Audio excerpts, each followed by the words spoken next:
Start कर रहे हैं। पता है आपको, पिछली क्लास में हमने आखिरी कक्षा देखी थी किसकी? कॉस्ट की। और ये पहली कक्षा है किसकी? इनकम टैक्स की। सुनना जरा ध्यान से। आज की क्लास में क्या क्या करने वाले हैं? फालतू की बातें कुछ नहीं होगी, सीधी बात होगी कि एग्जाम में कैसे पूछा जाता है, कैसे आता है, कितने मार्क्स का आता है, बात खत्म। इनकम टैक्स का जन्म क्यों हुआ, ये क्या होता है, हमारे एग्जाम से इसका कोई लेना देना नहीं है। पहले ये बात समझ में आई। तो आज क्या कर रहे होंगे, पहली चीज़ ध्यान से समझिए।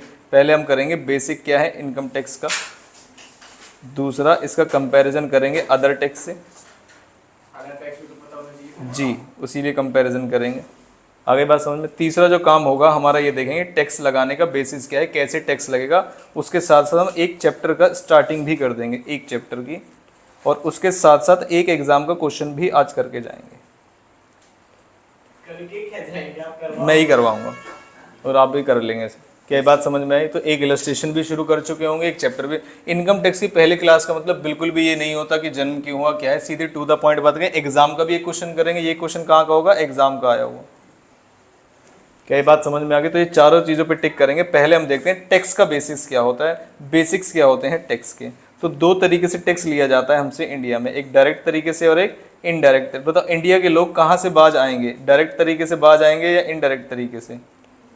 बाज आने का मतलब समझते हो कि वो टैक्स कैसे देंगे, सीधा सीधा मांगने पे देंगे या उल्टा सीधा मांगने, इनडायरेक्ट तरीके से। तो गवर्नमेंट के भी ये कहा कि हमारे पास दो तरीके टैक्स थे जब हम इंडिया में आए, डायरेक्ट और इनडायरेक्ट। एक टैक्स ऐसा है जो अन्याय करता है लोगों के साथ, भेदभाव करता है। क्या करता है? भेदभाव। वो कौन सा टैक्स है? इनडायरेक्ट। इनडायरेक्ट या डायरेक्ट? डायरेक्ट टैक्स है। और डायरेक्ट टैक्स का नाम रखा गया क्या? Income tax. और इनडायरेक्ट टैक्स के नाम पे हमारे पास पहले तो बहुत सारे टैक्स होते थे, जैसे सर्विस टैक्स। सर्विस अगर रेंडर कर रहे हो, जैसे मान लीजिए हम सर्विस रेंडर कर रहे हैं या गुड्स बेच रहे हैं, सर्विस रेंडर कर, तो हमारे पास क्या लगता था? Service tax. जो गुड्स बेच रहा है उस पर क्या लगता था? गुड्स का टैक्स। क्या बात समझ में आई? बाहर बेच रहा है, अंदर बेच रहे हैं, सब अलग अलग टैक्स थे, इंपोर्ट टैक्स। अब उन्होंने कहा सीधा लगेगा क्या? जीएसटी। तो 17 टैक्सेस को मिला के क्या बना? जीएसटी। पहले 17 टैक्सेस इनडायरेक्ट हुए थे, उन 17 टैक्सेस को मिक्स करके क्या बन गया? जीएसटी। ये भी आपके सिलेबस में है, ये भी आपके सिलेबस में है। सिलेबस का प्रोपोर्शन कैसा होगा? पूरे 100 मार्क्स का पेपर आएगा। कैसे? 100 मार्क्स का। और रेशियो बांटा गया, जो 100 मार्क्स का वो बांटा गया 60:40, यानी कि 60 मार्क्स का क्या आएगा? डायरेक्ट टैक्स, यानी कौन सा टैक्स? Income tax. और जीएसटी कितने मार्क्स का आएगा? 40 मार्क्स। क्या बात समझ? अब आए इनमें, ये आज पहला आप पेपर पढ़ रहे हो जिसमें एमसीक्यूज होंगे विदाउट नेगेटिव मार्किंग, कोई नेगेटिव मार्किंग नहीं। ये हिस्सा इतना, देखो कितना खुश हो रहा नाला है, ये हिस्सा इतना सही है पेपर का कि भाई साहब आपको आता है या नहीं आता है, 30 नंबर का अटेम्प्ट तो करके आएंगे बिना इस डर के कि आपके नेगेटिव मार्क्स नहीं है। क्या ये बात समझ में आई? अब मुझे इस 30 के रेशियो को इस 30-30 में बांटना है। मतलब 60 मार्क्स के जो इनकम टैक्स है, इसमें 30% कितना हुआ? 18, और बाकी कितना बचा? 42। तो यानी कि एमसीक्यूज कितने के आएंगे? 18 के, और 42 के आएंगे आपके डायरेक्ट क्वेश्चंस।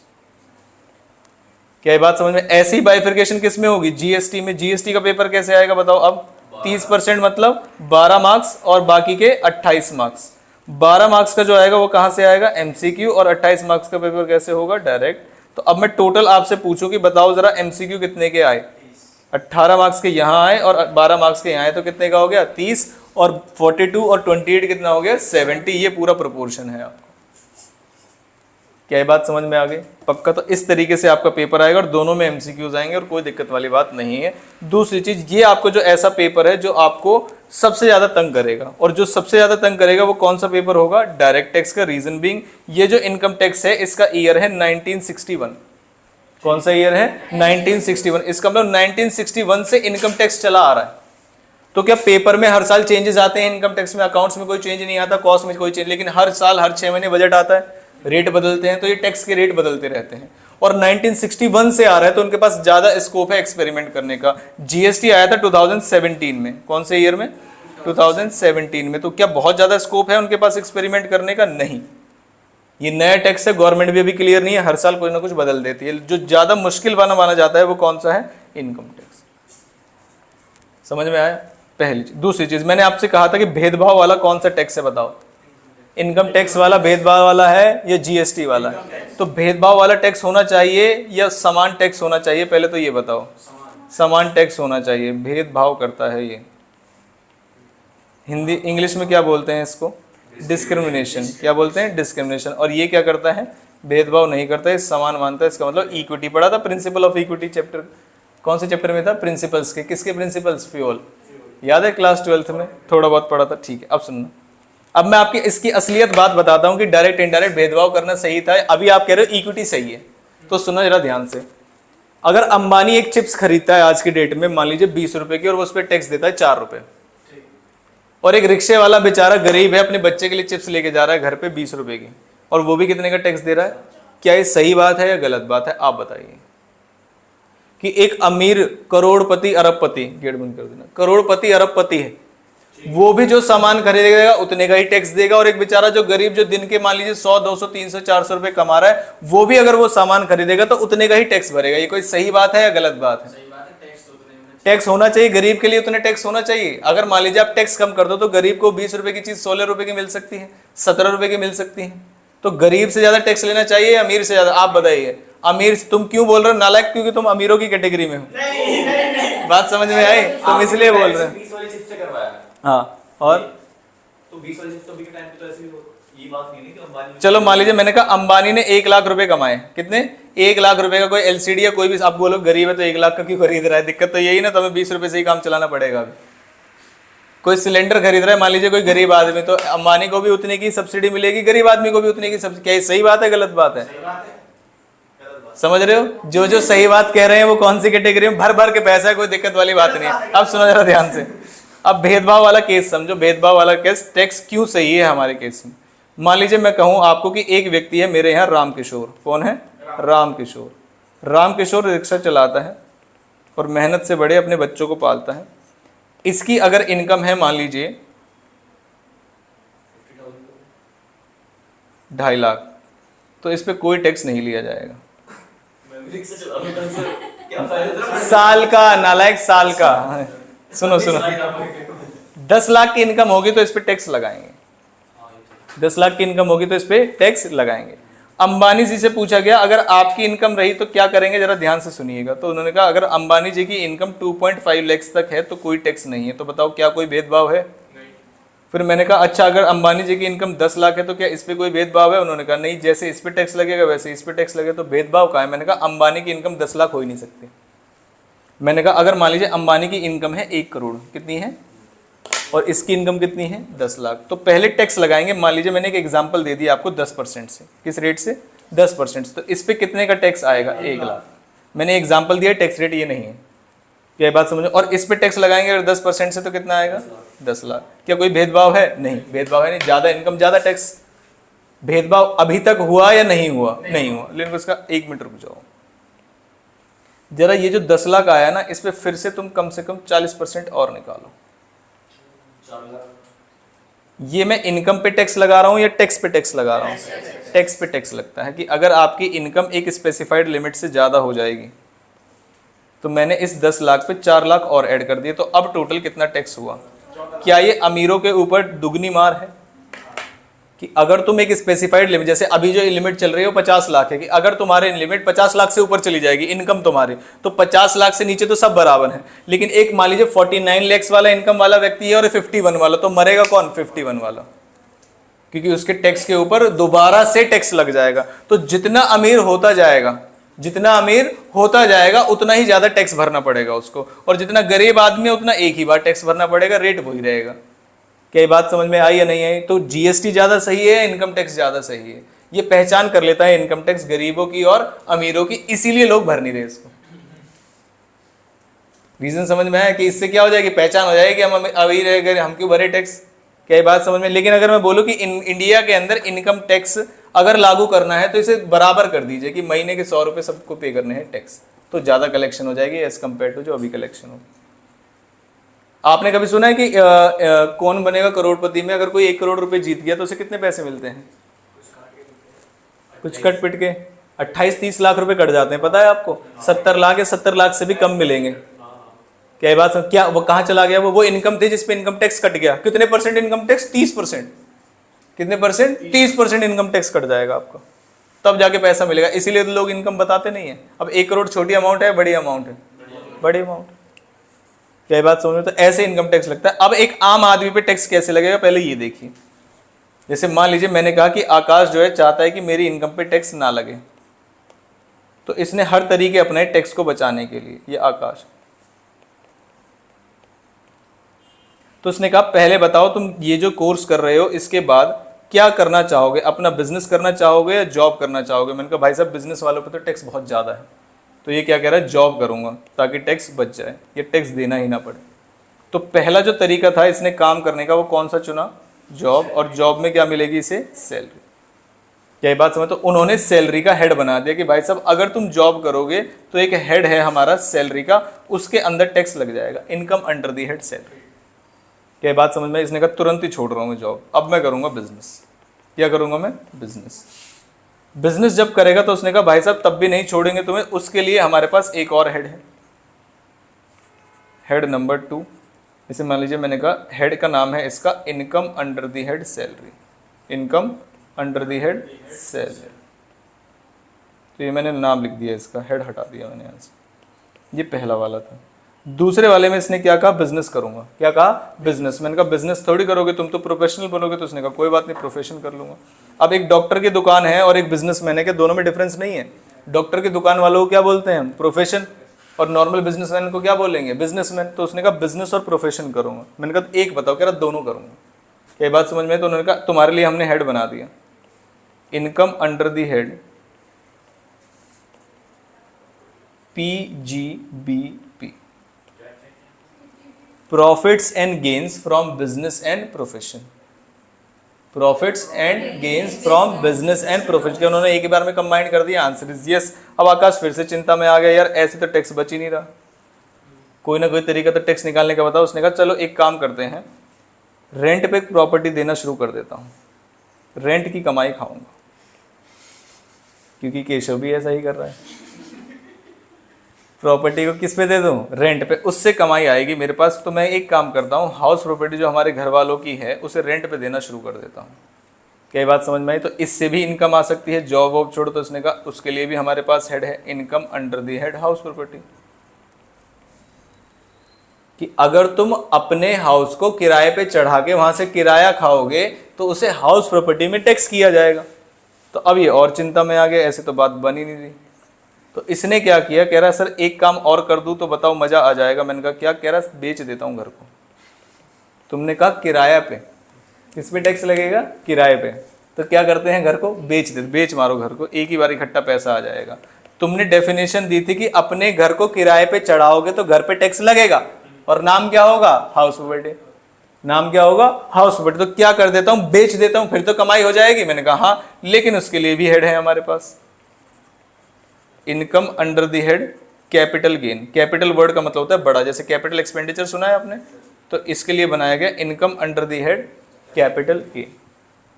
यहां तक बात समझ में आई? तो एंड तक जाके आकाश परेशान हो गया, कह रहा मैं कमाऊंगा ही नहीं, बात खत्म, टैक्स ही नहीं जाएगा। ये तो कोई सॉल्यूशन वाली बात है नहीं, कुछ तो करो, मतलब कोई तो चोरी चकारी या कोई तरीका तो बताओ जिसमें मैं काम करूं और पैसे न लगे। उनका भाई साहब कोई तरीका नहीं है, आपको तो टैक्स देना ही पड़ेगा। तो ये कह रहा है अच्छा गवर्नमेंट कहां तक जाएगी, कितने हेड बनाएगी, तुम खुद सोचो। हम तो ऐसे सोचते रहेंगे, गवर्नमेंट कहां तक सोचेगी। तो गवर्नमेंट 4 के बाद गवर्नमेंट भी थक गई और उसने कहा अदर सोर्सेस। क्या बोल दिया? Other sources. जो चारों हेड में नहीं फंस पाएगा उसे क्या बोल देंगे, तुम कहां आके टैक्स दे दो? Other source. अब बताओ, मैं विनिंग इनकम है, मैं कौन बनेगा करोड़पति में गया और जीत गया, तो कौन से हेड में जाएगा? अब आप बताओ। अदर सोर्सेस में। सट्टा लगाया जीत गया, मैं कौन से हेड में जाएगा? अदर सोर्सेस में। क्या बात समझ में आई? गवर्नमेंट ने तो यहां तक बोल दिया, पिछली वाली जो गवर्नमेंट जब बजट आया था तो उन्होंने ये बोला था कि कई लोग जो है ब्लैक व्हाइट का पैसा ब्लैक करते हैं, ब्लैक का पैसा व्हाइट करते हैं, ब्लैक का पैसा व्हाइट करते हैं। उसने कहा हमारे गवर्नमेंट के पास लाओ ना, उसे बोलते हैं इनकम फ्रॉम अनडिस्क्लोज्ड सोर्स। तुम हमारे पास पैसा ले आओ, हम तुम्हें 70% अमाउंट अपने पास रख लेंगे, 30% तुम्हें दे देंगे। वैसे तो पूरा ही जा रहा है, वो कह रहा कहाँ जा रहा है, मैं तो कहीं और लगा दूंगा। अच्छा अगर जमीन बेच दी मैंने तो कहाँ जाएगा बताइए? हाउस प्रॉपर्टी नहीं, जमीन बेच दी मैंने, कौन से वाले में? बेचने वाला किस में जाएगा कि अगर आप किसी भी कैपिटल असेट को बेच के पैसा कमा रहे तो कहां जाएगा? Capital gain. मैंने कहा मेरा ये डेस्क बनाने का बिजनेस है, अब मैं डेस्क बेचता हूं, बताओ कौन से हेड में जाएगा? सेकंड वाले, PGBP, profits and gains from business and profession. क्या ये बात समझ में आई या नहीं आई? तो किसी भी तरीके से आप इनकम कमाओगे तो हमारे यहाँ कितने हेड्स हैं? 5 हेड्स में इनकम कमाई जा सकती है। पहला सैलरी, दूसरा हाउस प्रॉपर्टी, हाउस प्रॉपर्टी या PGBP? PGBP। तीसरा हाउस प्रॉपर्टी, चौथा कैपिटल गेन और पांचवा अदर सोर्सेज। किसी भी तरीके से पैसा कमा लो, इंडिया के अंदर इन 5 हेड से टैक्स लगेगा। क्या ये बात समझ में? तो आकाश कह रहा बड़ी दिक्कत हो रही है, ऐसे तो कुछ और तरीका बनाते हैं। अब सुनो, क्या करेगा? गद्दारी करेगा। बिल्कुल ठीक कहा इसने, गद्दारी करेगा। अब गद्दारी वाली के लिए भी हमारे पास चैप्टर है। यहां तक इनकी इनकम को टोटल करेंगे। अब गद्दारी सुनो, गद्दारी क्या करेगा आकाश? इसकी गद्दारी क्या है? इसने कहा पहले मुझे ये बताओ कि कुछ तो गरीबों के लिए रियायत होगी कि कितनी इनकम तक टैक्स नहीं लगेगा। मैंने कहा बिल्कुल रियायत है, अप टू 2.5 लाख तक की इनकम पे टैक्स नहीं लगता। कितनी इनकम पे? 2.5 लाख तक की इनकम पे टैक्स नहीं लगता। मैंने कहा ठीक है। तो मैंने कहा तुम्हें इनकम आ कितनी रही है आकाश, पहले तुम ये तो बताओ। तो इसने कहा सर अभी बता रहा हूँ मुझे इनकम कितनी आ रही है। कह रहा मैं रेंट पे घर देता हूँ और वहां से मुझे 10 लाख की इनकम आ रही है। तो बताओ टैक्स लगेगा या नहीं लगेगा?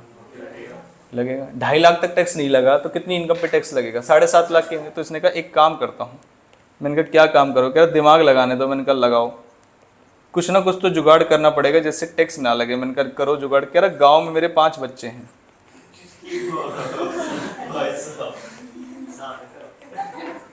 4 हैं, चलो कितने बच्चे हैं? 4।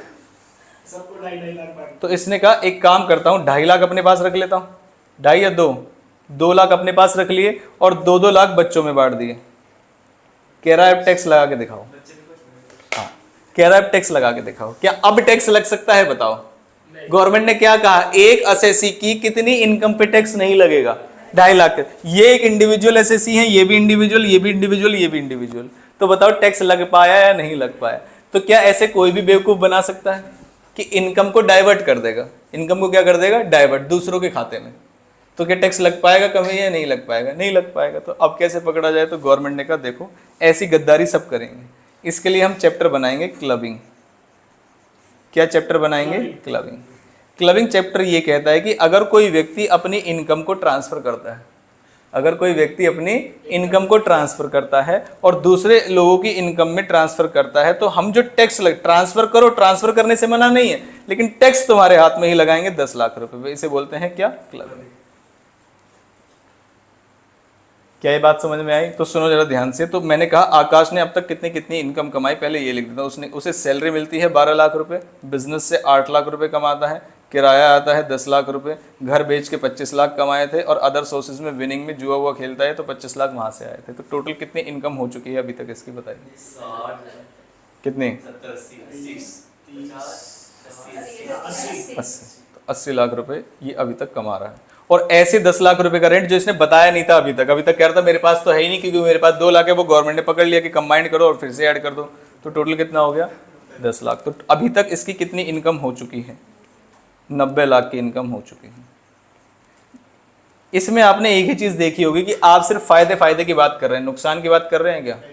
अगर मान लीजिए एक बिजनेस नहीं है, 2 बिजनेस है, एक बिजनेस नहीं है 2 बिजनेस है, तो क्या 2 बिजनेस होंगे तो एक में नुकसान और एक में फायदा हो सकता है? नहीं हो सकता। हो सकता है। तो मैंने कहा ये जो बिजनेस की बात थी ये अधूरी थी, ये जो बिजनेस की बात थी ये अधूरी थी। क्या लॉस भी हो सकता है? Answer is yes. तो अगर मान लीजिए इसने कहा 2 लाख का लॉस था मेरा, तो क्या करना चाहिए था? मुझे यहां पर 8 लाख ऐड करना चाहिए था या 6 लाख ऐड करना चाहिए था? 6 लाख ऐड करना चाहिए था। और अगर 6 लाख ऐड करता तो यहां पर कितना आता? 80 लाख की जगह 78 लाख। मतलब नुकसान हुआ मुझे उसी साल। किस साल हुआ? उसी साल। लेकिन अगर मान लीजिए ये तो मैंने एडजस्टमेंट कर दी लॉस की। किसकी एडजस्टमेंट कर दी? लॉस की। भाई जब प्रॉफिट पे, सुनो जरा ध्यान से, जब गवर्नमेंट प्रॉफिट पे टैक्स ले रही है तो लॉस पे टैक्स हमें देना चाहिए या लेना चाहिए? पहले तो ये बताओ। देखो मान लीजिए ये एक व्यक्ति है, ये गवर्नमेंट के घर गया टैक्स देने, क्योंकि इसे 1 लाख की इनकम हुई थी और मान लीजिए टैक्स रेट 10% है, तो गवर्नमेंट के घर कितने पैसे देने जाएगा? 10,000। आज उसे लॉस हुआ है 50,000 का, तो बताओ गवर्नमेंट को उसके घर आना चाहिए या नहीं आना चाहिए? कितने रुपए लेके आना चाहिए बताइए? 5,000। क्या आप इस बात से सहमत हैं या नहीं कि भाई प्रॉफिट में भागीदार हो तो लॉस में भी तो भागीदार बनो। तो गवर्नमेंट का देखो हम पैसे देते हुए कभी अच्छे नहीं लगते, गवर्नमेंट है हम। आगे बात सुन, तो आप एक काम करना, अपनी इनकम को 1 लाख में से इस 50,000 के लॉस को माइनस कर लेना। तो नेट पेमेंट कितनी बची? नेट इनकम कितनी बची? 50,000। पेमेंट कितनी बची? 5,000। तो 5,000 दे देना। क्या वही बात पड़ जाएगी? Answer is yes. इसलिए चैप्टर लाया गया सेट ऑफ। क्या चैप्टर लाया गया? Set of. सेट ऑफ का मतलब जो भी लॉसेज हैं आपके वो यहां पर क्या कर लीजिए? सेट ऑफ कर लीजिए। क्या ये बात समझ में आई? तो अब देखो मैंने क्या किया, पहले मैंने कितने हेड्स पकड़े? पहले मैंने कितने हेड्स पकड़े? 5। पांचों हेड्स की इनकम को टोटल करूंगा। फिर कोई गद्दारी अगर किसी ने चालाकी की हुई है उसको क्या बोलते हैं? क्लबिंग। क्या बोलते हैं? क्लबिंग। अपनी इनकम को दूसरे लोगों की इनकम में ट्रांसफर किया हुआ तो वहां से निकाल के वापस इनकम को निकालेंगे या बस मान लेंगे आपकी इनकम है? मान लेंगे आपकी इनकम है, टैक्स भरो बस, आप बांटो किसी में भी। क्या ये बात समझ में आई? तो 5 चैप्टर पहले पढ़े आपने, टोटल किया, फिर क्लबिंग किया। अब सारी इनकम की बात हुई थी। किसकी बात हुई थी? इनकम। अब बात किसकी करें? नुकसान की। नुकसान की बात करने के लिए कौन सा चैप्टर है? Set of. तो सारी इनकम को ऐड कर लो, जो चालाकी की हुई है उसको भी ऐड कर लो। जब आपकी ये सेट ऑफ वगैरह सब कर लोगे तो अब आपके पास टोटल इनकम आ जाएगी। तो इसे बोलते हैं ग्रॉस टोटल इनकम। लॉस ही लॉस हुआ उस साल, तो उस साल के लॉस को गवर्नमेंट कहेगी देखो हम पैसे देते हुए अच्छे लगते हैं क्या? आप बताओ। नहीं तो वो कहेंगे अगले साल बिजनेस करोगे, इस साल टैक्स मत दो। अगले मान लीजिए इस साल 5 लाख का आपको लॉस है, अगले साल 7 लाख का प्रॉफिट है, तो क्या मान लेंगे? अगले साल आपको 5 लाख का लॉस हुआ है। इसी को बोलते हैं क्या? Set of. फिर 5 लाख, अरे 7 पिछली, इस साल 2 लाख का लॉस था, अगले साल 7 लाख की इनकम है, तो कितनी इनकम पे टैक्स देंगे? 5 लाख। इसे बोलते हैं सेट ऑफ। वो कहते हैं इस साल भी कर लेना और अगले साल भी कर लेना, कोई दिक्कत नहीं। जो इस साल वाला है, सुनना जरा ध्यान से, जो इस साल वाला है वो तो इसी टाइम एडजस्ट हो जाएगा जब मैं इनकम ऐड कर रहा हूँ। लेकिन मान लीजिए इस साल वाला नहीं था, पिछले साल वाला था, तो वो कहते हैं वो फिर लास्ट में एडजस्ट करना, जो मैंने यहाँ पर लिखा हुआ। क्या लिखा हुआ है? Set of. कंटिन्यू करेगा ही नहीं बिजनेस, तो कुछ तो जीवन में कमाओगे तुम्हारे, कहीं से तो बिजनेस छोड़ो। फिर आपको चैप्टर पढ़ाया जाएगा कि कहां से सेट ऑफ कर सकते हो। ये रूल पढ़ाए जाएंगे चैप्टर में कि क्या इसका लॉस इससे सेट ऑफ कर सकते हो, क्या इसका लॉस इससे सेट ऑफ कर सकते हो। तो वो रूल्स पढ़ेंगे हम उस चैप्टर में कि कौन से हिस्से का लॉस कौन से हिस्से से या कौन से हेड से सेट ऑफ कर सकते हैं। क्या ये बात समझ में आई? तो यहां तक हम कौन सी इनकम पे पहुंच चुके हैं? ग्रॉस। कौन सी इनकम पे? ग्रॉस। अब सुनो जरा ध्यान से। आकाश ने कहा कि मैं जॉब करता हूं तो मुझे अपना हेल्थ इंश्योरेंस वगैरह लेना पड़ेगा या नहीं लेना पड़ेगा? करना पड़ेगा। तो वो इनकम है, तो क्या ये मेरे खर्चे भी हैं और ये खर्चे मुझे करने पड़ेंगे? यस। तो उसके लिए चैप्टर बनाया गया डिडक्शन। क्या चैप्टर बनाया गया? डिडक्शन। कि जैसे इनकम आती है भाई साहब, वैसे कुछ ऐसे खर्चे भी होते हैं। बिजनेस के खर्चे नहीं बोला मैंने, बिजनेस के खर्चे तो बिजनेस की इनकम निकालते समय माइनस हो जाएंगे। P&L अकाउंट बनाया तुमने, सेल्स वगैरह आती है, वो तो पहले ही निकाल। अब मैं क्या कर रहा हूं? मैं अपना हेल्थ इंश्योरेंस ले रहा हूं, तो हेल्थ इंश्योरेंस का प्रीमियम भर रहा हूं, तो ये भी तो एक तरीके से खर्चा है। ये बिजनेस का खर्चा है या पर्सनल खर्चा है? पर्सनल खर्चा, लेकिन है तो मैंने कहा मैं अगर मान लीजिए कोई इंश्योरेंस लूं तो क्या होगा? मैं अगर कहीं डोनेशन करूं तो क्या उतनी इनकम से मेरी इनकम कम होनी चाहिए? नहीं होनी चाहिए? होनी चाहिए। फिर टैक्स नहीं लगना चाहिए उस पर। क्या बात से? तो डिडक्शन में कुछ चीजें माइनस कर दी जाएंगी आपकी। यहां तक बात समझ में आई? यहां तक कोई भी दिक्कत नहीं? तो यहां तक जब आपकी इनकम निकल जाएगी तो इसे बोलते हैं नेट इनकम। क्या बोलते हैं इसको? Net income. नेट इनकम आ चुकी है। इस नेट इनकम के ऊपर आप टैक्स निकाल लीजिए। क्या निकाल लीजिए? टैक्स। आखिरकार में अब आप टैक्स निकाल पाएंगे। और कितना टैक्स आएगा, उस टैक्स में से कितना एडवांस में जमा करना है, और इस एडवांस को जमा करने के लिए रिटर्न फाइल करनी होती है। तो यहां तक आपका सिलेबस चलता है। अब देखो चैप्टर के नाम दिखाता हूं, पहले आप मुझे सीक्वेंस बताइए। पहले वाले पहला हेड कौन सा होगा? सैलरी। दूसरा पीजीवीपी। तीसरा हाउस प्रॉपर्टी। कौन सा? House property. चौथा कैपिटल गेन। पांचवा अदर सोर्सेज। ये सारे ऐड हो गए। अब वो क्या दिखाएगा? गद्दारी। क्या दिखाएगा? गद्दारी। गद्दारी के लिए चैप्टर कौन सा? क्लबिंग। अभी तक सारी इनकम की बात हुई थी, अब किसकी बात होगी? लॉस की। लॉस के लिए चैप्टर कौन सा? Set of. जब आपने सेट ऑफ कर लिया तो सारी एडजस्टमेंट्स हो चुकी है। अब कौन से देखेंगे? ग्रॉस टोटल इनकम आ चुकी है। अब क्या माइनस करें? डिडक्शन माइनस करें, तो टोटल ग्रॉस वर्ड हट जाएगा। क्या आ जाएगा? टोटल इनकम या नेट टोटल इनकम। क्या बात? इसके ऊपर क्या निकालेंगे? टैक्स निकालेंगे। इस टैक्स में से कैसे एडवांस टैक्स निकलेगा, कौन सा अभी जमा कराना है, कौन सा बाद में, और रिटर्न कैसे फाइल करते हैं। क्या बात समझ में? ये आपका सिलेबस है। अब देखिए जरा फटाफट से सिलेबस।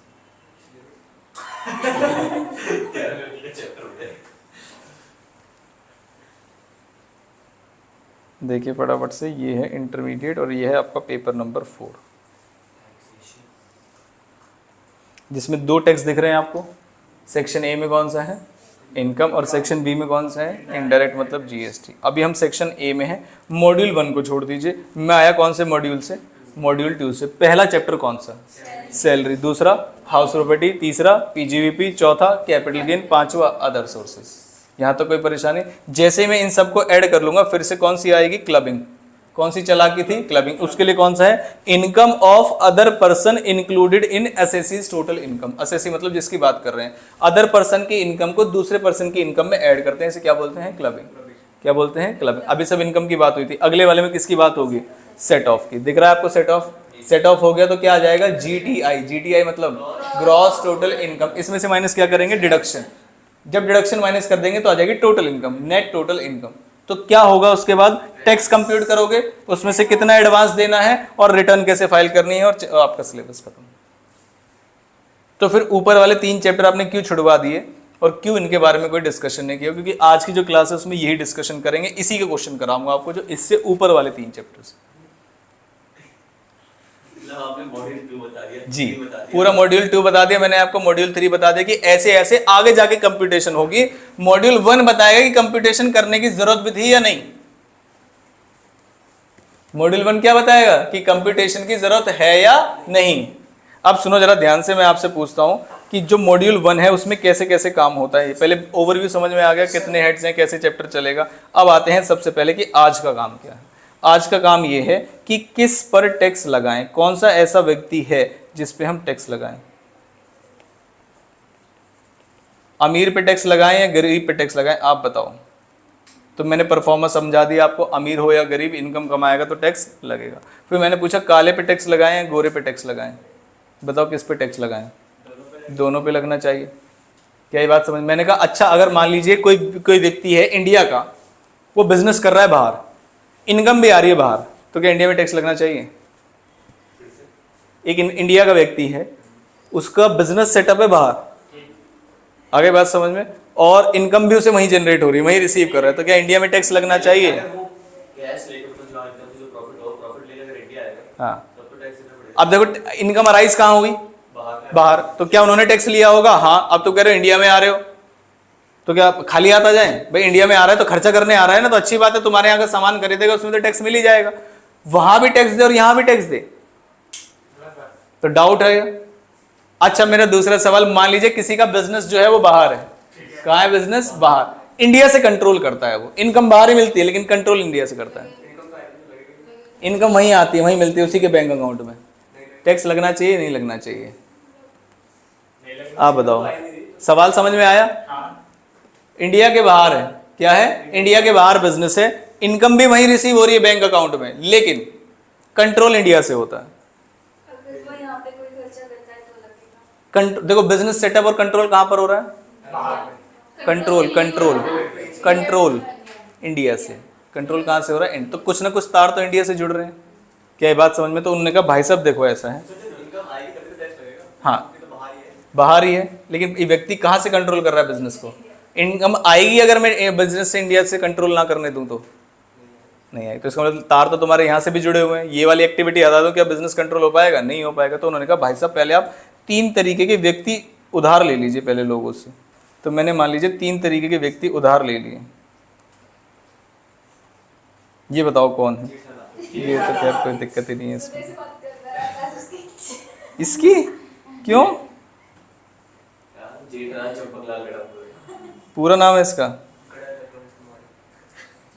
बताओ। गड़ा एक इलेक्ट्रॉनिक्स का मालिक है। अब हम अपने नजरिए से देखेंगे, बताओ क्या देखेंगे कि किस में जा रहा हो, कौन से हेड में जा रहा होगा, ये बताओ। गड़ा इलेक्ट्रॉनिक्स पीजीवीपी, कौन से हेड में जा रहा होगा, पीजीवीपी में जा रहा होगा। अच्छा फिर बागा की इनकम कहाँ जा रही होगी, सैलरी हेड में जा रही होगी। हाँ तो मुझे पता, अरे तुम तो ऐसे कह रहे मुझे पता ही नहीं है। हाँ।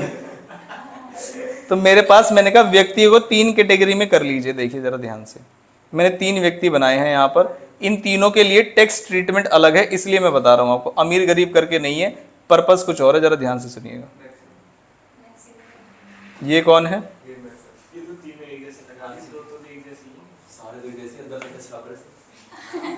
तो इसका मतलब अमीर और गरीब की बाइफर्केशन तो नहीं है। तो सुनो जरा ध्यान से, इसको बोला गया पक्का भारतीय। कौन सा भारतीय? पक्का। इसे कहते हैं बाहर जाता ही नहीं है, इंडिया में ही रहता है। अरे छोड़ो, एपिसोड के हिसाब से नहीं, वैसे ये पक्का भारतीय, ज्यादातर बाहर नहीं जाता, जाता है तो कभी वेकेशन पे जाता है, और बाहर वेकेशन पे जाता है बस। क्या ये बात समझ में? और मान लीजिए एक गरीब व्यक्ति है, शक्ल से दिख रहा है आपको, मान लीजिए गरीब व्यक्ति, ऐसा मान लीजिए। अरे रुक जाओ नालायक, वो तो सेट है। फिर हमारे पास आए थोड़ा सा कच्चा भारतीय। कच्चा भारतीय क्यों है ये? क्योंकि ये थोड़ा ज्यादा बाहर रहता है, इंडिया में कम रहता है तो इंडिया का, लेकिन ये बाहर ज्यादा आता रहता है, आता जाता रहता है। तो बताइए ये कच्चा भारतीय, और क्या ये भारतीय है? नहीं, ये तो बाहर का है। हाँ हाँ, बाहर का व्यक्ति है। अब सुनना जरा ध्यान से, आप बताओ किस पे सबसे ज्यादा टैक्स लगना चाहिए और किस पे सबसे कम टैक्स लगना चाहिए? इस पे सबसे ज्यादा टैक्स लगना चाहिए और इस पे सबसे कम टैक्स लगना चाहिए। तो गवर्नमेंट ने भी यही कहा जैसी आपकी सोच है, लेकिन बस थोड़ा सा उल्टा कर दिया, कह रहे हैं सबसे कम। सबसे कम टैक्स कौन भरेगा? Glenn Maxwell. और सबसे ज्यादा टैक्स कौन भरेगा? जेठालाल। क्या ये सही बात है या गलत बात है? पहले तो ये बताइए। गलत बात है, गलत बात है। अब सुनो कैसे सुना जान भाई, ग्लेन मैक्सवेल किसी पर्टिकुलर कंट्री का है, तो क्या इसकी कंट्री में वहां भी टैक्स लग रहा होगा? तुम यहां भी ज्यादा टैक्स लगा लेते तो मर ही जाएगा। इसकी इनकम पे कहां टैक्स लग रहा होगा? इंडिया में। हम तो इन एज पर इनकम टैक्स एक्ट 1961 के हिसाब से पूछ रहे हैं कि किसकी इनकम पे ज्यादा। तो भाई ये पक्का भारतीय, तो सारी इनकम यहीं की। अब सुनना जरा ध्यान से, मैं केस पूछ रहा हूं आपसे। एक बिजनेस है जेठालाल का, सुनो, एक बिजनेस है जेठालाल का सिंगापुर में। कहां पर? सिंगापुर में। पैसे भी वहीं रिसीव होते हैं, यहां से कंट्रोल भी नहीं करता। इन तीनों का है, इसका भी बिजनेस सिंगापुर में, वहीं कंट्रोल होता है, पैसे भी वहीं रिसीव होते हैं। इसका भी बिजनेस है सिंगापुर में, वहीं कंट्रोल, वहीं पैसे मिलते हैं। बताइए किस किस केस में टैक्स लगाएं? बताओ फटाफट से। इंडिया के अंदर देखो इसमें लगेगा टैक्स, क्योंकि ये भारतीय यही गलती है। इस पे भी लगेगा टैक्स, क्योंकि मैंने क्या बोला? कंट्रोल बोला क्या? नहीं बोला। तो इस पे नहीं लगेगा टैक्स, ना इस पे लगेगा टैक्स। कंट्रोल कर रहा है ये? नहीं, कंट्रोल नहीं है, कोई भी नहीं कर रहा है। कोई भी नहीं कंट्रोल। ये कंट्रोल भी नहीं कर रहे हैं इंडिया से, लेकिन टैक्स कहां पे देगा? इंडिया में। क्यों? क्योंकि तुम भारतीय हो। चैप्टर है, अभी क्वेश्चन दिखाऊंगा एग्जाम का, इसी बेसिस पे सॉल्व होगा। दूसरा सुनो सुनो सुनो, कौन सा वाला? रेट नहीं पूछ रहा, इस पे टैक्स लगेगा ही नहीं, ज्यादा कम तो छोड़ा, इस इनकम पे टैक्स लगेगा ही नहीं। बीच वाले पे भी देख लो, कहां पर बिजनेस है? सिंगापुर में। कमाई कहां हो रही है? वहीं पर। तो क्या टैक्स लगेगा? नहीं लगेगा। इस पे सबसे ज्यादा लगेगा क्योंकि पक्का भारतीय। अब दूसरा सुनो, इन्होंने किसी ऑस्ट्रेलिया की कंपनी में या मान लीजिए लंदन की कंपनी में शेयर्स खरीदे हुए, वहां से डिविडेंड मिला लंदन में। कंपनी कहां की? लंदन की। मिल कहां पे रहे? लंदन में। बताइए फटाफट से किसके हाथ में टैक्स लगाएं? इसमें टैक्स नहीं लगेगा, इसको तो जरूर लगेगा। इसमें टैक्स नहीं लगेगा, इसमें भी टैक्स नहीं लगेगा, इस पे टैक्स लगेगा बस। कैसे लग जाएगा? वहां नहीं लगेगा ज्यादा, यहाँ इनकम टैक्स लगेगा, वहां डिविडेंड डिस्ट्रीब्यूशन टैक्स लगेगा, अलग कंसेप्ट। और मरेगा भी तो कौन? इसको इधर इधर, ये है ROR, क्योंकि ये रो रहा है, इसे बोलते हैं रेजिडेंट, ऑर्डिनरी रेजिडेंट। रेजिडेंट भी है और ऑर्डिनरी की मतलब यही रहता है, कहीं बाहर नहीं जाता है। ऑर्डिनरी मतलब आम भारतीय है ये। दूसरा है R, लेकिन ये रो नहीं रहा है, तो इसलिए इसे क्या बोला गया? Resident, not ordinary resident. और तीसरा कौन सा है? ये रोएगा ही नहीं, नॉन रेजिडेंट। क्या ये बात समझ में आई? इसका मतलब सबसे ज्यादा जो इनकम पे टैक्स लगता होगा वो किसकी इनकम पे टैक्स लगता होगा? ROR, रो रहा है। क्या ये बात समझ? और रोएगा, जितनी इनकम होगी उस पर टैक्स लगेगा। क्या ये बात समझ? अगर मैंने ये कहा टैक्स, इसे बोलते हैं स्कोप। क्या बोल रहे हैं हम? स्कोप। पढ़ा है आपने 8x, 6x, 4x गेम में, है ना? सुनो जरा ध्यान से। स्कोप का मतलब यह है कि कौन सी इनकम पे, कौन से व्यक्ति की इनकम पे टैक्स लगेगा या नहीं लगेगा। तो पर्सन भी और इनकम भी दोनों क्लियर होने चाहिए। तो इंडिया में टैक्स लगाने की 3 कैटेगरी है, 3 तरीके व्यक्तियों को आइडेंटिफाई किया गया। पहला ROR, दूसरा NOR और तीसरा NR। पहले व्यक्तियों की कैटेगरी की गई 3, ना अमीर ना गरीब, कोई भी तरीका नहीं है, ये तरीका है 3 कैटेगरी में बांटेंगे। क्या ये बात समझ में? अब फिर कैटेगरी बनाई गई इनकम की, कौन सी इनकम है। अब सुनो ध्यान से। मैंने कहा इंडिया में एक फैक्ट्री है, मान लीजिए गुजरात में, पैसे भी इंडिया में ही मिलते हैं, तो किसके हाथ में टैक्स लगाऊं? इंडिया में ही लगेगा। फैक्ट्री भी गुजरात में है और पैसे भी है, और तीनों व्यक्ति की फैक्ट्री है गुजरात में। बताइए फटाफट से, किसके हाथ में टैक्स लगाऊं? तीनों पे लगेगा। तो इस पे भी टैक्स लगेगा, इस पे भी टैक्स लगेगा। अगर किसी भी तरीके से तार इंडिया से जुड़ गए तो टैक्स लगेगा। अब चाहे वो आपका बिजनेस यहां पर हो, या इनकम यहां अराइज हो रही हो, या फिर रिसीव यहां हो रही हो। मैंने कहा बिजनेस था सिंगापुर में, रिसीव हुई इनकम इंडिया में, बताओ किसके हाथ में टैक्स लगाऊं? बिजनेस सिंगापुर में, इनकम रिसीव हुई इंडिया में, क्या लिंक मिल गए इंडिया वाले? यस, तो टैक्स किस में लगेगा? तीनों में। तो इसका मतलब इंडिया जहां नाम आया टैक्स यहीं लगेगा। क्या ये बात समझ में आई या नहीं आई? पक्का सोच लो। मतलब इनकम जहाँ पे आएगी उस कंट्री में टैक्स नहीं, मैंने ये नहीं बोला। मैंने कहा तार इंडिया से जुड़ गए तो टैक्स इंडिया में लगा दूंगा। क्या इनकम रिसीव हुई इंडिया में? Answer is yes. मैंने कहा इनकम थी मुंबई में, एक बिजनेस था, वहां से इनकम अराइज हुई और रिसीव हुई लंदन में, तीनों को।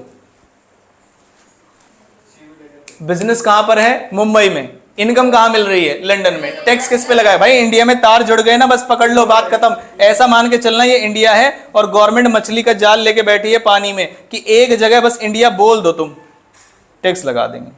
ऐसा भी यही बढ़िया है। तो डायरेक्ट नहीं इनकम रिसीव हो, इनकम वहाँ रिसीव होगी तो यहाँ भी टैक्स लगेगा, वहाँ भी लगेगा जी। तो अब आपको देखना है कैसे, इसी को तो टैक्स प्लानिंग बोलते हैं, इसीलिए प्रोफेशनल्स को हायर किया जाता है। अगर ये सारी बात नॉर्मल व्यक्ति को बता दें तो क्या उसका टैक्स सही तरीके से प्लान हो जाएगा? हाँ, उसके लिए पढ़ना पड़ता है कौन सा एक्ट? Income tax. कि भाई साहब कौन सी इनकम है वो हम बताएंगे आपको, कौन से अकाउंट में रिसीव करो। समझ में आया नहीं आया? ऐसा भी तरीका हो सकता है कि तुम किराया खा रहे हो लाखों का, लेकिन फिर भी गवर्नमेंट से लॉस दिखा के टैक्स में कंपनसेशन ले सकते हो। हाँ, आगे बात समझ, ये भी तरीका है। हाँ जी, डोनेशन पे टैक्स कैसे? डोनेशन तो मिल रही है, दे रहे हो तो खर्चे पे कब से टैक्स लगने लगा?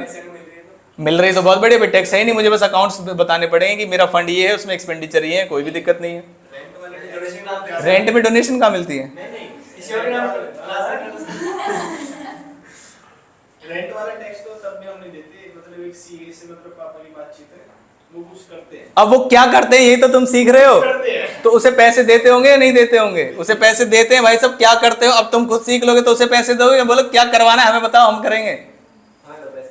बैंक में स्लिप भरनी आती थी, हाँ करेंगे करेंगे, लेकिन अभी तक नहीं आती ना, अब करेंगे। क्या ये बात समझ में आई? सुनो जरा ध्यान से। हम दो तरीके के लोगों को पैसे देते हैं बिजनेस में, दो तरीके के लोगों को पैसे देते हैं बिजनेस में। भाई साहब अपने जो सामान है इसका क्या प्राइस रखो, पहले ये बताओ, कॉस्ट वो सब रिकवर हो जाए, उसके लिए हमने चैप्टर्स पढ़ लिए। हमने ऐसे भी चैप्टर पढ़े हैं कि अगर इतनी इनकम बतानी तो बताओ क्या सेलिंग प्राइस रखूं, लॉस करने के लिए क्या सेलिंग प्राइस रखूं, किस में ना मुनाफा होगा ना घाटा होगा, क्या प्राइस रखना चाहिए। मेरे यहाँ पर मान लीजिए मैं सिनेमा अगर खोलना चाहता हूँ तो उसमें अलग अलग वेराइटी के प्राइस होते हैं, कि फ्रंट सीट का अलग होता है, बैक सीट का अलग। क्या इसके भी किराए देख चुके हैं हम? यस। मैं मान लीजिए कोई टोल रोड खोलना चाहता हूँ, वहाँ पर टोल टैक्स कलेक्ट करना चाहता हूँ, गाड़ी से कितना करूँ, टू व्हीलर से कितना करूँ, क्या सारे तरीके पता है? हाँ। तो दो तरीके से इंडिया में पैसे कमाए जा सकते हैं, या तो कॉस्ट सेव करके या सेल्स बढ़ा के। तो वो हम कॉस्ट में देख चुके हैं। अब क्या है कि पैसा आ गया है, गवर्नमेंट के पास कम से कम जाए, उसके लिए इनकम टैक्स पड़ता है, और इसी के लिए प्रोफेशनल्स को पैसे दिए जाते हैं। क्या ये बात समझ में आई या नहीं है? तो फिर से सर, अगर कोई कंपनी है जिसकी एक ब्रांच बने थे, एक लंदन में और एक इंडिया में, तो वो जो जितने उसके पैसे होंगे पूरे, मतलब इंडिया में उसने जितना कमाया उतना वो इंडियन गवर्नमेंट को देगा। बाहर वाली जो कंपनी है वो अगर इंडिया से कंट्रोल हो रही होगी, बाहर वाली जो कंपनी है, जो ब्रांच है उनकी अगर इंडिया से कंट्रोल होगी तो टैक्सेबिलिटी अलग आएगी। अगर उस इंडिपेंडेंट पढ़ा है हमने, डिपेंडेंट ब्रांच, इंडिपेंडेंट ब्रांच, बस अभी आएगा थोड़ी देर में। क्या बात समझ? अब आप ये बोल दीजिए कि सर बस ये कैसे पता लगाएं कि ये ROR है, ये RNOR है या NR है, किस बेस पे डिफाइन किया गया ये? तो मैंने क्या बताया था आपको कि ये सबसे ज्यादा इंडिया में रहता है, इसलिए इसे बोला गया ROR। ये इंडिया का तो है, रहता भी इंडिया में है, लेकिन ये कम रहता है, बाहर ज्यादा रहता है, और ये रहता ही नहीं।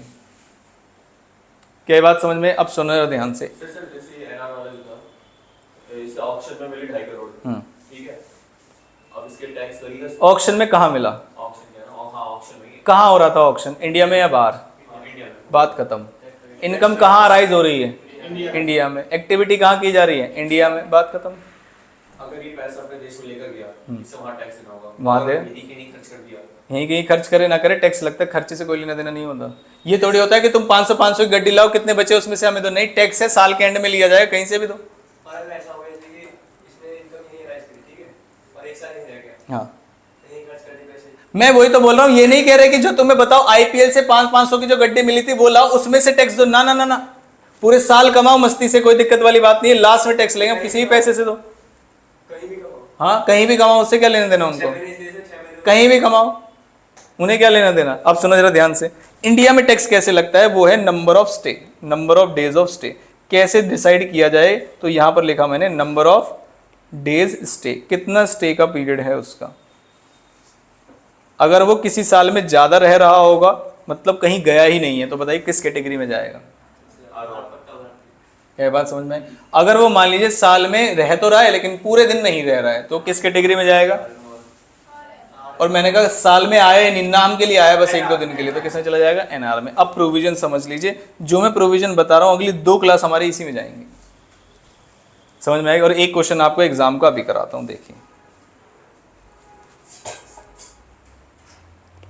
हमारे यहाँ कंसेप्ट होता है प्रीवियस ईयर और असेसमेंट ईयर का। देखो जरा ध्यान से, अगर मान लीजिए जनवरी में मैं इनकम कमाऊं, अभी कौन सा मंथ चल रहा है, अप्रैल स्टार्ट हुआ है, खत्म कौन सा हुआ है, मई, तो मान लीजिए मई 1, हाँ वही पूछ रहा था, हाँ तो अप्रैल हमारा चल रहा है, तो इससे पहले कौन सा खत्म हुआ, अप्रैल खत्म हुआ है, तो शुरू कब हुआ होगा, अप्रैल 1 अप्रैल को, और खत्म कब हुआ था, 30 अप्रैल को।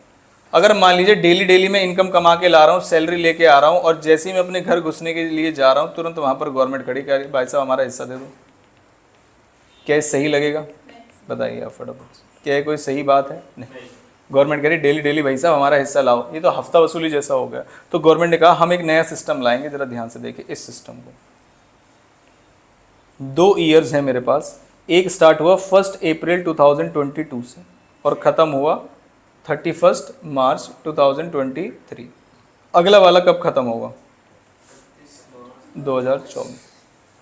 वो ये कहते हैं कि इस साल में तुम कितनी भी इनकम कमाओ, हम तुमसे कुछ नहीं बोलेंगे, इसे बोलते हैं प्रीवियस ईयर। क्या बोलते हैं, प्री है कहाँ, अभी हम इस वाले साल में हैं, इसको बोलते हैं असेसमेंट ईयर। असेसमेंट ईयर का मतलब अब असेस करेंगे तुम्हारे पिछले साल की इनकम। भाई अगर पूरे साल आदमी टैक्स ही निकालता रह जाएगा तो कमाएगा कैसे, तो कहते हैं पूरे साल बिंदास कमाओ, कोई दिक्कत वाली टैक्स नहीं है। टैक्स कब लेंगे तुमसे, अगले साल। भाई जब तक पूरा साल खत्म नहीं होगा मैं कैसे बताऊंगा तुम्हारी साल की इनकम कितनी है। मान लीजिए जनवरी फरवरी का महीना था, 2,25,000 तक तुम्हारी इनकम हो चुकी है, तो टैक्स निकालूंगा तो कितना आएगा, 0। कितना आएगा टैक्स, 0। हो सकता है लास्ट के महीने में तुमने 40,000 कमा लिया और अब इनकम तुम्हारी 265 है, तो टैक्स आएगा नहीं आएगा, आएगा। तो कहते हैं पूरे साल पहले बिंदास कमाओ, हम तुमसे कुछ नहीं बोलेंगे, बस जब अगला साल आएगा तो पिछले वाले साल की इनकम पे तुम टैक्स दे देना। कंसेप्ट समझ आया टैक्स कैसे लगता है, कि प्रीवियस ईयर का मतलब जिस ईयर की बात हो रही है उसको बोलते हैं प्रीवियस ईयर। जिस ईयर की टैक्सेबिलिटी निकाली जा रही है उसको क्या बोलते हैं, प्रीवियस ईयर। और जिस ईयर में बैठ के निकाली जा रही है उसे क्या बोलते हैं, असेसमेंट ईयर। बीच में बिजनेस बंद कर दे तो उसी समय टैक्स निकाल दिया जाएगा। फिर तो तुम बंद कर रहे हो ना। हमारी इंटेंशन क्या थी बताओ, कि तुम पूरे साल ज्यादा कमाओगे तो ज्यादा टैक्स बनेगा, तो रेट भी ज्यादा लगेगा। मान लीजिए किसी व्यक्ति के पूरे साल 48 लाख कमाई दिसंबर तक, कितने, अगर मैं दिसंबर में टैक्स लगाऊंगा तो वो जो दोबारा टैक्स के ऊपर टैक्स बोल रहा था वो लगा पाऊंगा क्या, नहीं। लेकिन अगर मैं 3 महीने कमाने दूं और 50 लाख से क्रॉस हो जाए तो क्या टैक्स के ऊपर टैक्स लगा पाऊंगा, यस। तो गवर्नमेंट कहती है पहले तुम टैक्स कमा लो, इनकम कमा लो, टैक्स आराम से निकालो। क्या बात समझ में आई। अब फिर ये देखा गया कि अच्छा फिर ये बताओ कि डिसाइड कैसे करोगे मैं उन 3 लोगों में से कौन सा व्यक्ति हूं। कौन कौन थे, ROR और दूसरा कौन सा था, RNOR और लास्ट NR। तुम डिसाइड कैसे करोगे कि मैं 2023-24 में कौन सा वाला व्यक्ति हूं, तो गवर्नमेंट का सेम तरीका बनाएंगे। तुम्हारा नंबर ऑफ स्टे कौन से ईयर में निकाला जाए, 23-24 में या 22-23 में, आप क्या कहते हैं, प्रीवियस ईयर। इसका मतलब 22-23 में देखो पूरे साल कितना रहा है तभी तो बता पाएंगे। तो देखो जरा ध्यान से, तो उसने कहा हम आपको मौका देंगे रेजिडेंट बनने का। क्या बनने का, रेजिडेंट बनने का मौका देने के लिए हम तुम्हें देंगे बेसिक कंडीशन। कौन सी कंडीशन, बेसिक।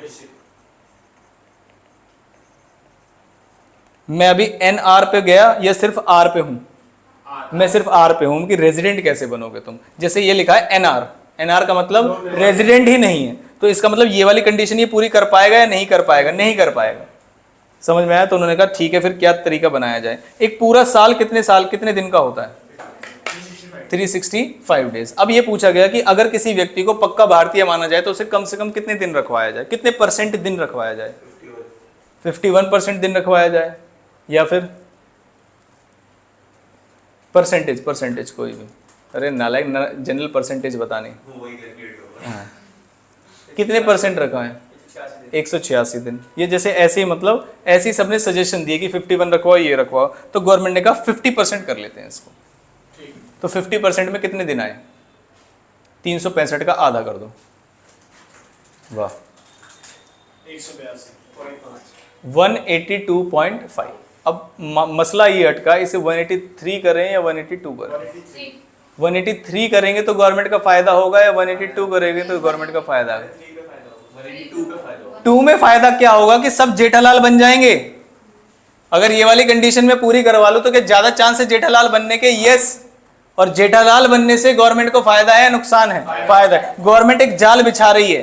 गवर्नमेंट क्या बिछा रही है? एक जाल बिछा रही है। जाल में ये पूछ रहे हैं कि 182.5 स्टेप्स रखूं या 182? तो अगर 182 में ही फंस जाए, किस में फंस जाए? 182 में। 182 वाला 182.5 में भी फंसेगा और 183 वाला भी फंसेगा। समझ में आया नहीं आया? लेकिन 183 का अगर प्रोविजन बना दो तो क्या 182 वाला बच जाएगा? यस, बच जाएगा। गवर्नमेंट क्या चाहती है, बचे या फंसे? फंसे। तो इसलिए डेज क्या डिसाइड किए गए? 182। तो कई बार टेक्स्ट में ऐसा लिखा जाता है कि दिन लिखे हुए रटना कुछ नहीं, सबके पीछे लॉजिक है। कोई भी डे, कोई भी लिमिट, कोई भी अमाउंट, कोई भी रेट, कुछ भी लिखा गया उसके पीछे लॉजिक है। ऐसी सभा बैठी थी 1961 में और सब डिसाइड कर रहे थे कि रेजिडेंशियल स्टेटस कैसे बनाया जाए। तो किसी ने बोल दिया 51, किसी ने क्या बोला 51 में 182 से क्रॉस हो जाता। तो किसी ने कहा पागल हो गया, हम जाल बिछा रहे हैं तो ज्यादा लोग फंसने चाहिए। तो उसने कहा कम करो इसे, कम की तरफ आए तो कितना आया? 182। तो उसका नंबर ऑफ स्टेज होना चाहिए, वो होना चाहिए एटलीस्ट। एटलीस्ट का मतलब वो पिटा था फिर। एटलीस्ट 182 डेज का क्या होना चाहिए? स्टे। कहां पर? इंडिया में। कौन से ईयर में? जस्ट नहीं, बस प्रीवियस। क्या ये बात समझ में आई? जिस ईयर की कैलकुलेशन कर रहे हो। तो प्रॉब्लम क्या आई जरा ध्यान से देखिए। जेठालाल कह रहा है कि सर शूट था मेरा, सुनना जरा ध्यान से।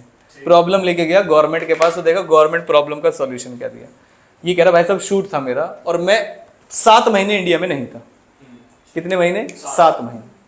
7 महीने इंडिया में नहीं था। तो इस बात से जेठालाल खुश होगा या दुखी होगा? बताए। खुश होगा कि भाई साहब इस कैटेगरी से तो अब मैं निकला। उसने कहा भाई साहब रुको, हमारे तुम्हें भारतीय पे पूरा विश्वास। इसी साल तो गए थे। कौन से साल गए थे? इसी साल गए थे ना। तो पहले का ट्रैक रिकॉर्ड देख लेते हैं तुम्हारा। ये तो एक्सेप्शन हो गई ना कि इस साल तुम 7 महीने के लिए बाहर थे या किसी पर्पज से तुम बाहर चले गए। तो उसने कहा रुक जाओ, एक काम करता हूं, मैं तुम्हारे लिए सॉल्यूशन लाया हूं। ये तो था पहला जाल। ये कौन सा जाल था? पहला जाल, जिसमें पूरे साल का स्टे देखा जाता है। अब दूसरा जाल देखो। दूसरे जाल में क्या कहा जा रहा है? देखिए कौन से ईयर में कैलकुलेशन हो रही है? 23-24 में। कौन से ईयर की कैलकुलेशन हो रही है? 22-23। उसने कहा पिछले 4 साल दिखाओ, अपने पिछले 4 साल का हिसाब किताब दिखाओ। तो 4 साल बताओगे कौन कौन से साल आ गए इसमें? सबसे पहले कौन सा आया? सबसे पहले इधर कौन सा आया? 21-22। फिर उसके बाद 20-21। फिर उसके बाद 19-20 और फिर उसके बाद 18-19। उसने कहा पिछले 4 साल का रिकॉर्ड दिखाओ। कितने साल का? 4 साल का। अगर तुम पिछले 4 साल में 400 दिन रहे हो तो कोई दिक्कत वाली बात नहीं। 400 दिन। सुनना जरा ध्यान से। प्रॉब्लम क्या आएगी देखो, प्रोविजन देखो। प्रोविजन सेक्शन बता दूं अभी, जैसे लॉ में सेक्शन बताए थे। हाँ जी, सेक्शन होते हैं इसमें, बता रहा हूं।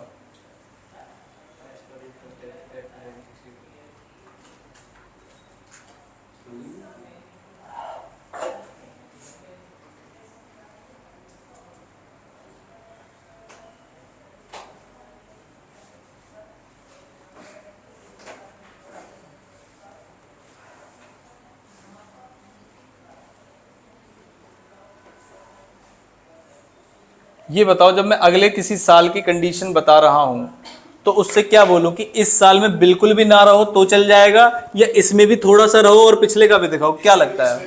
इसमें भी थोड़ा सा रहो।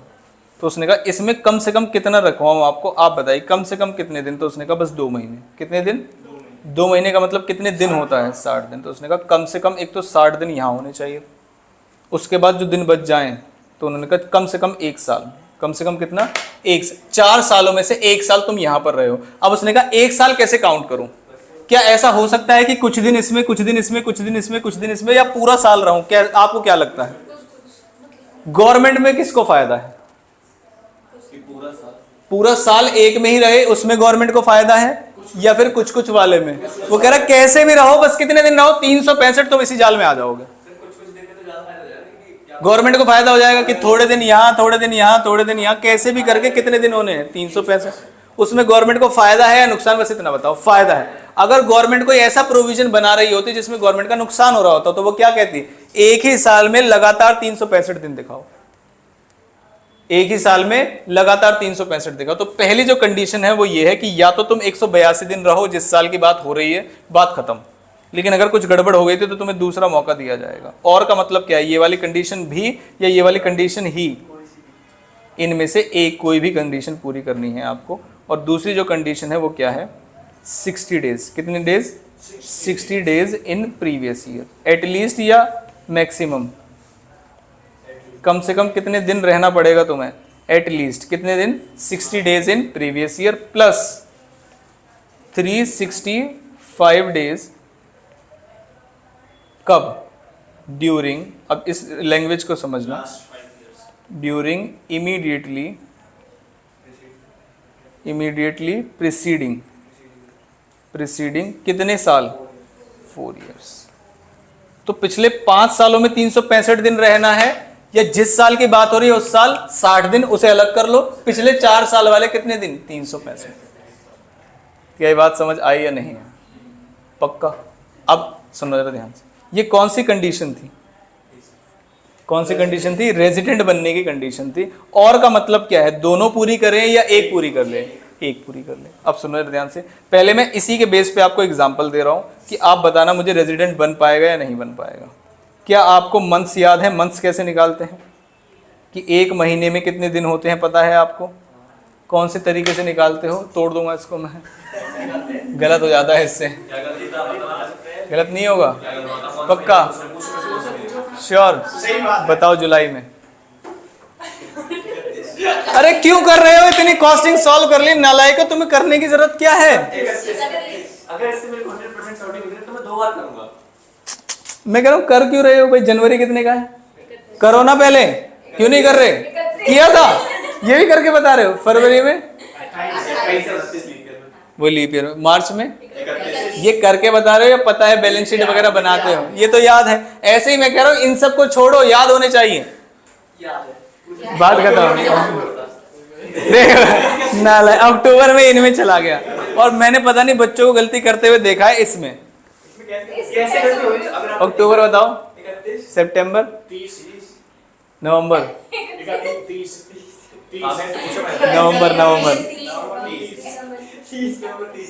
नवंबर में 30 होते हैं, सोच लो। अगर आप गलत बताओगे तो जुलाई में बताओ, चलो जुलाई में 31, और अगस्त में बताओ, चलो 31 अगस्त में 31 होते हैं। अच्छा वापस चले, और होता कैसे, चलो मैं ही सीख लूं इसमें क्या होता है। जनवरी यहाँ से, अरे यार एक ही तो बात है, जनवरी, हाँ, फेब, मार्च, ठीक है, अप्रैल, ठीक है, मई, जून, जुलाई। तो अब तो मैं खाई में गया ना, वापस इसी में आ जाओ, फिर से यहीं से मैं कहाँ तक आया था, जुलाई तक, अगस्त, ठीक है, सितंबर 30, अक्टूबर, नवंबर, दिसंबर, अरे वाह, सही है, सही। ये अलग ही बच्चे आए हैं, ये मुझे ये सिखा रहे हैं। चलो चलो, अब मैंने आपसे क्वेश्चन दिया कि आपको बताना है कि बताना कौन सी कंडीशन पूरी हुई और क्या ये रेजिडेंट बन पाएगा या नहीं बन पाएगा। ठीक है, एक व्यक्ति था, वो फर्स्ट टाइम इंडिया में आया, first time arrived in India.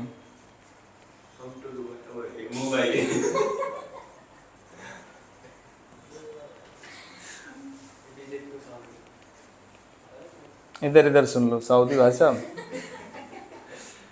On 1/7/2017 पहली बार आया, फिर लेफ्ट कर दिया उसने इंडिया को 30/6/2019। फिर आया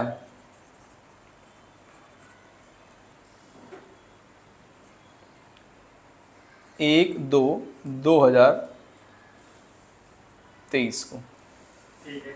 आपसे पूछा जा रहा है कि बताइए प्रीवियस ईयर 2022-23 में क्या वो रेजिडेंट है या नहीं।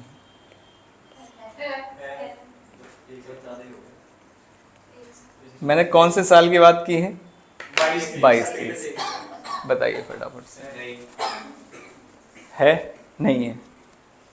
है है है है नहीं। अब देखो, कुछ बच्चों को लग रहा है, कुछ बच्चों को नहीं लग रहा है या नहीं, और जितनी जल्दी तुम बोल रहे हो उतनी जल्दी पिटोगे मेरे से। पहले सॉल्व करते हैं। इतनी स्टाइल मार रहे हो ना तुम, नालायक। है या नहीं है, बस वही बता रहे हैं। ये नहीं कह रहे कि हम 1 मिनट सॉल्व कर लें। अभी महीना पूछ लो तो है नहीं कर रहे तुम, नालायक। तो बोल रहा हूं मैं। इससे पहले आपने सॉल्व करवाया? इधर सुनो, कौन से ईयर की बात कर रहा हूँ पहले मुझे ये बताओ बस। 22-23। तो मेरा ये वाला साल जो है वो 22-23 का है, तो मैं इसको इधर ही छोड़ देता हूँ। यहाँ आ गया मैं 22-23।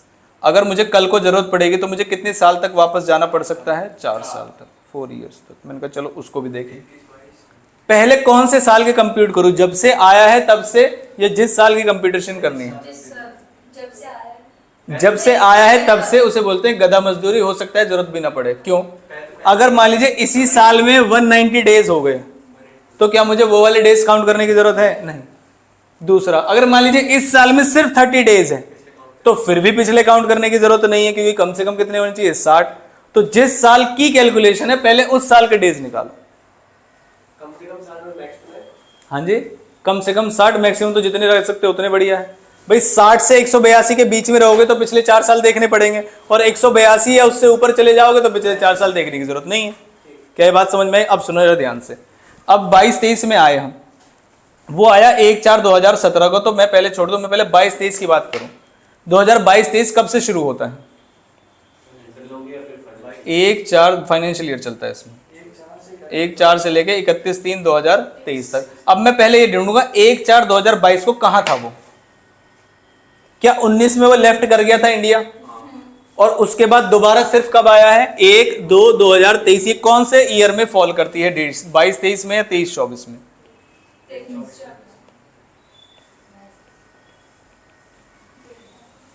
ये डेट कौन से ईयर में फॉल करती है? 23-24। स्केल दो मुझे, नालायक हो। कौन से साल में? 22-23 ही बोलना पड़ेगा। बोलना पड़ेगा। ये देखो, या तो सारे पिटेंगे, आप बच जाओगे। 22-23 कैसे पता चला 22? नालायक हो। 1/4/2022 में 22-23 समझ में। इनकम टैक्स पढ़ने चले हैं, महीना नहीं पता कौन से साल में पड़ता है, नालायक। सुनो, 22-23 में कितने दिन रहा पहले ये देखते हैं। कब आया ये बताओ? शुरुआत में आ गया था या आखिरी दिनों में आया? आखिरी दिनों में आया, 1 फरवरी। तो 1 फरवरी के बाद कब गया ये पता चला नहीं। इसका मतलब एंड तक रहा होगा, तो पूरा फरवरी रहा होगा इंक्लूडिंग पहला दिन। तो फरवरी में कितने दिन है 2023 में? 22-23 किसकी कैलकुलेशन कर रहे हैं? 22-23 की। पहली जो कैलकुलेशन थी वो फेब मंथ की थी। कौन से महीने की? फेब। फेब में कितने दिन रहा? 28 दिन, 28 डेज। और मार्च में कितने दिन रहा? 31। अब होता क्या इस क्वेश्चन में, एक बच्चा कह रहा है कि सर शुरुआत से कैलकुलेशन कर लेते हैं। मैंने कहा कर लो, अगर एग्जाम में इतना टाइम है तो। अभी कितने दिन बने बताइए? वो रेजिडेंट है या नहीं है? He is a non resident. बात खत्म, कुछ पढ़ने की जरूरत नहीं है। He is not a resident. तो वो क्या बन गया बताओ? अरे ना, वो NR बन गया। NR का मतलब नॉन रेजिडेंट। इंग्लिश नहीं है यहाँ।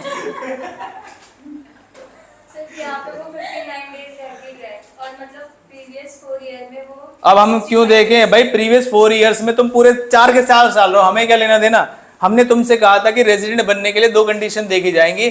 जिस साल की बात हो रही, या तो 182 डेज रहो, तो कोई दिक्कत नहीं है, लेकिन कम से कम कितना रहना पड़ेगा, 60 तब बनाएंगे तुम्हें। अब तुम 59 रहे तो बस बात खत्म हो गई। अगली वाली जो रिलैक्सेशन थी वो कब मिलेगी, जब कम से कम कितने दिन रहोगे, 60। अब मैंने लिखा example number 2,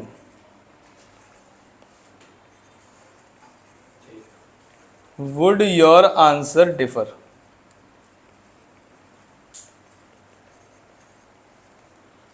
if last arrival was on 1/1/2023 instead of 1/2/2023। कैसे यस नो नहीं पूछा, नालायक को सॉल्व करके बताओ।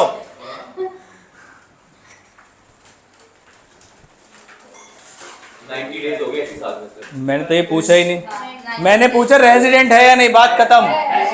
सोच लो, सोच लिया। ये आज मेरा स्केल ले लाना पड़ेगा।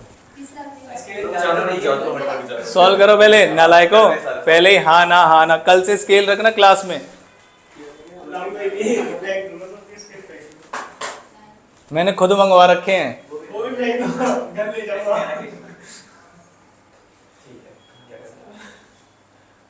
देखो जैसे डेज तो आगे इस साल के 90। इसका मतलब क्या मैं आगे की तरफ बढ़ूं, पिछले सालों में बढ़ना चाहिए। बाकी क्वेश्चन आपके सामने है, बढ़ो।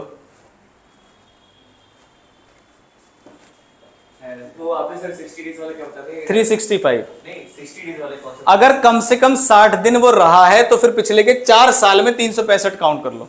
अच्छा ठीक। ये दोनों कंबाइंड होने चाहिए तब रेजिडेंट बनाएंगे। ठीक। 22 23 24 25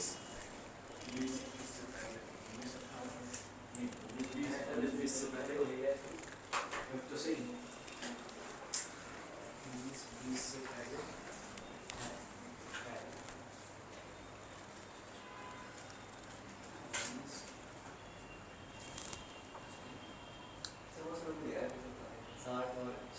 सुन लो जरा ध्यान से, सुनो। पहला तरीका ये था भाई साहब इस साल में 182 दिन रह जाओ, कोई दिक्कत वाली बात नहीं, कुछ चेक करने की। इस साल जिस साल की बात हो रही, बात की हो रही है जिस भी साल की, 22-23 की, तो अगर तुम 22-23 में कम से कम 182 दिन रह जाते हो तो डिस्कशन ही खत्म, तुम रेजिडेंट हो। फिर दूसरी कंडीशन ये दी गई कि अगर ऐसा नहीं हो पा रहा है तो कम से कम कितने दिन रहो, 60 प्लस उसके साथ पिछले 4 साल में काउंट करेंगे, तुम 365 दिन यहां होने चाहिए, हटा के पिछले 4 साल में प्लस बोला है मैंने। क्या बात समझ में? अब डेट देख लो, 90 तो आया है, तो कम से कम 60 तो है।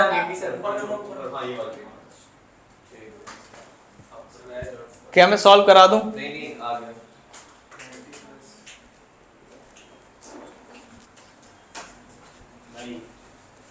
वो थोड़ा सा एक सेकंड नहीं होगा। एक बच्चे का आंसर आया है, नहीं होगा, नॉन रेजिडेंट। फिगर भी ऐसी चुनी जो एक दिन से रह गए। हाँ जी बिल्कुल। अब देखना पड़ेगा कि ऐसी चुनी है या तुम पिटने वाले हो। अरे भाई चेक कर लेना एक बार, मेरे भरोसा नहीं है। तो ये 65 निकाला है ना? जी ठीक। ज्यादा भी आ सकते हैं, मुझे तो कम से कम 365 चाहिए। और देखना 1 सेकंड में कैसे आ जाएंगे, ये देखना भी आप, जादू देखना। पता नहीं तो कैसे मैं बता दूंगा 1 सेकंड, लेकिन इसको कॉन्फिडेंस नहीं आएगा ना। मैं तो कह रहा हूं कॉन्फिडेंस के साथ बताएंगे 1 सेकंड में ही। अगर बस हम एक छोटा सा डाउट करते हैं, जैसे हमें इससे क्वेश्चन पूछा 22-23 में वो रेजिडेंट था है, हाँ ठीक है, तो 22-23 से पिछले 4 साल है जी, 22-23 वाले दिन हटा देना, 22-23 वाले लेने ही नहीं। मैंने देखो नंबर लाइन बिल्कुल अलग बनाई है, 4 साल लिखे। नहीं है 2 बच्चे कह रहे हैं नहीं है, एक ना एक तो पिटेगा आज। 4 साल पहले हुई थी, लेकिन नहीं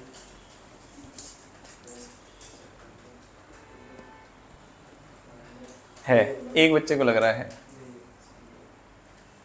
हाँ जी, गर्दन नीचे करने से क्या है, जल्दी बताओ।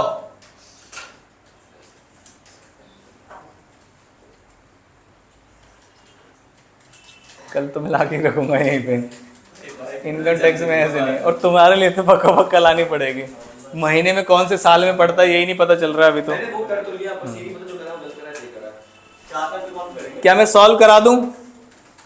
पूछ तो लो मैंने, हाँ ना ऐसे। हाँ मैं अभी है। 2 बच्चे कह रहे हैं, 2 बच्चे कह रहे नहीं है, और आंसर चेंज नहीं हो सकता। इनकम टैक्स में ध्यान रखना। 365 एग्जैक्ट आ गया तो होगा कि नहीं?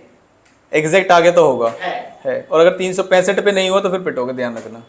अगर 365 से ज़्यादा दिन आए तो ठीक है। ठीक है। आप बताइए। है। नहीं है, नहीं है आपके हिसाब से है। कितने दिन आ रहे हैं? ज़्यादा आ रहे हैं? हाँ जी आप बताओ। अब सुनो सुनो, निकालने कैसे थे? अरे इधर सुन लो नालायको, जिस ईयर की बात की जा रही थी वो कौन सा ईयर था?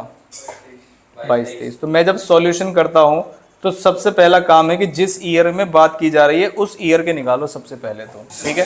तो मैंने सबसे पहले ईयर देखा, ईयर कौन सा ईयर? 22-23।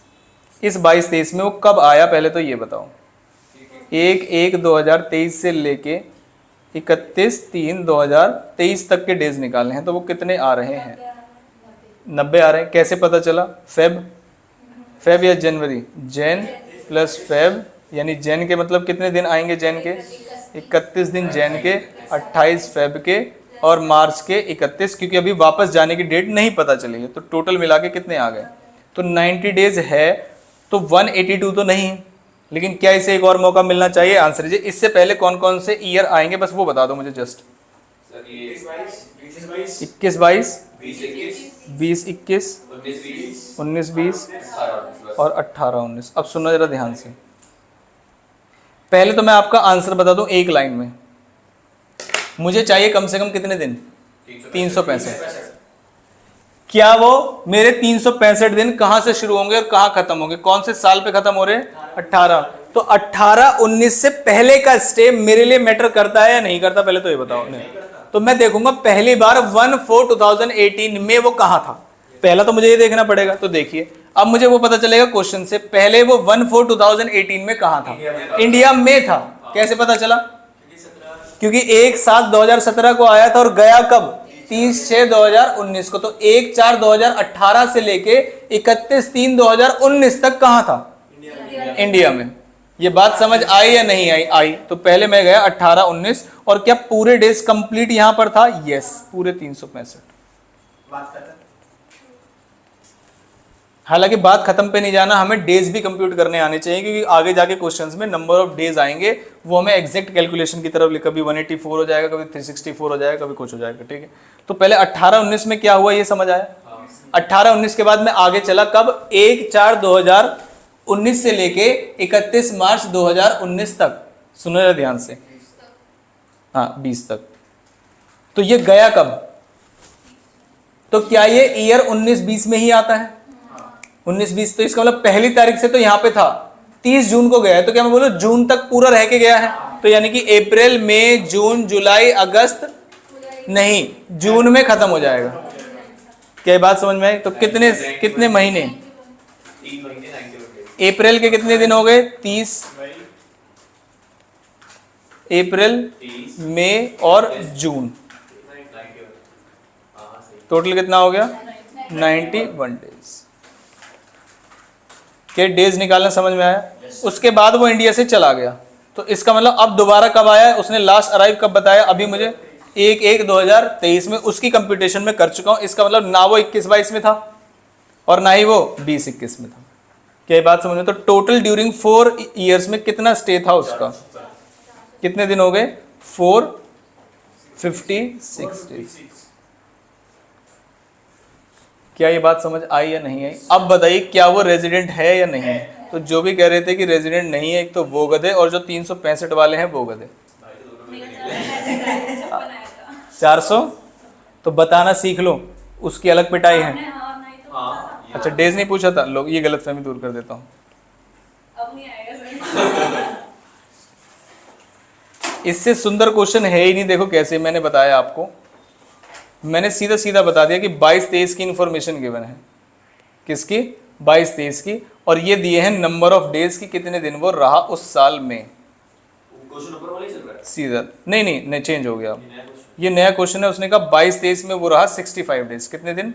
65। और बाकी जो डेज के स्टे हैं वो इस तरीके से दिए हैं। 22-23 के बाद उसने 21-22 पूछा, फिर उसने पूछा 20-21, फिर उसने पूछा 19-20 और फिर उसके बाद 18-19। यही तो डेज चाहिए थे आपको, वो क्वेश्चन ने निकाल के दे दिया आपको।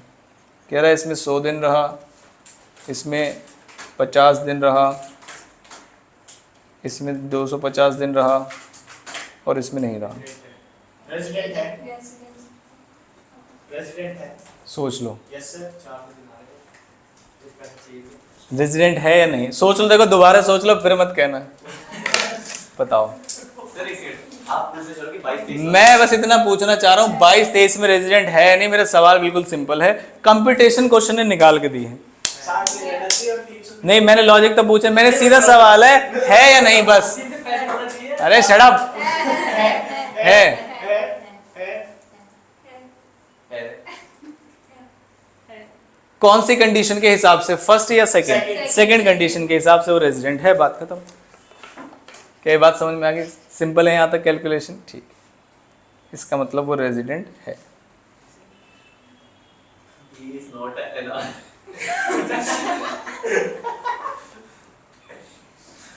यहाँ तक कोई दिक्कत नहीं। अब देखो कैलकुलेशन वाले पार्ट से मैं स्किप करा के मैं कह रहा था कि जब हम टेक्स पढ़ते हैं तो ये देखते हैं कि ROR है, RNOR है या NR है। अगर क्वेश्चन मुझे निकाल के दे दे क्या है, तो क्या मैं टैक्सेबिलिटी बता सकता हूं?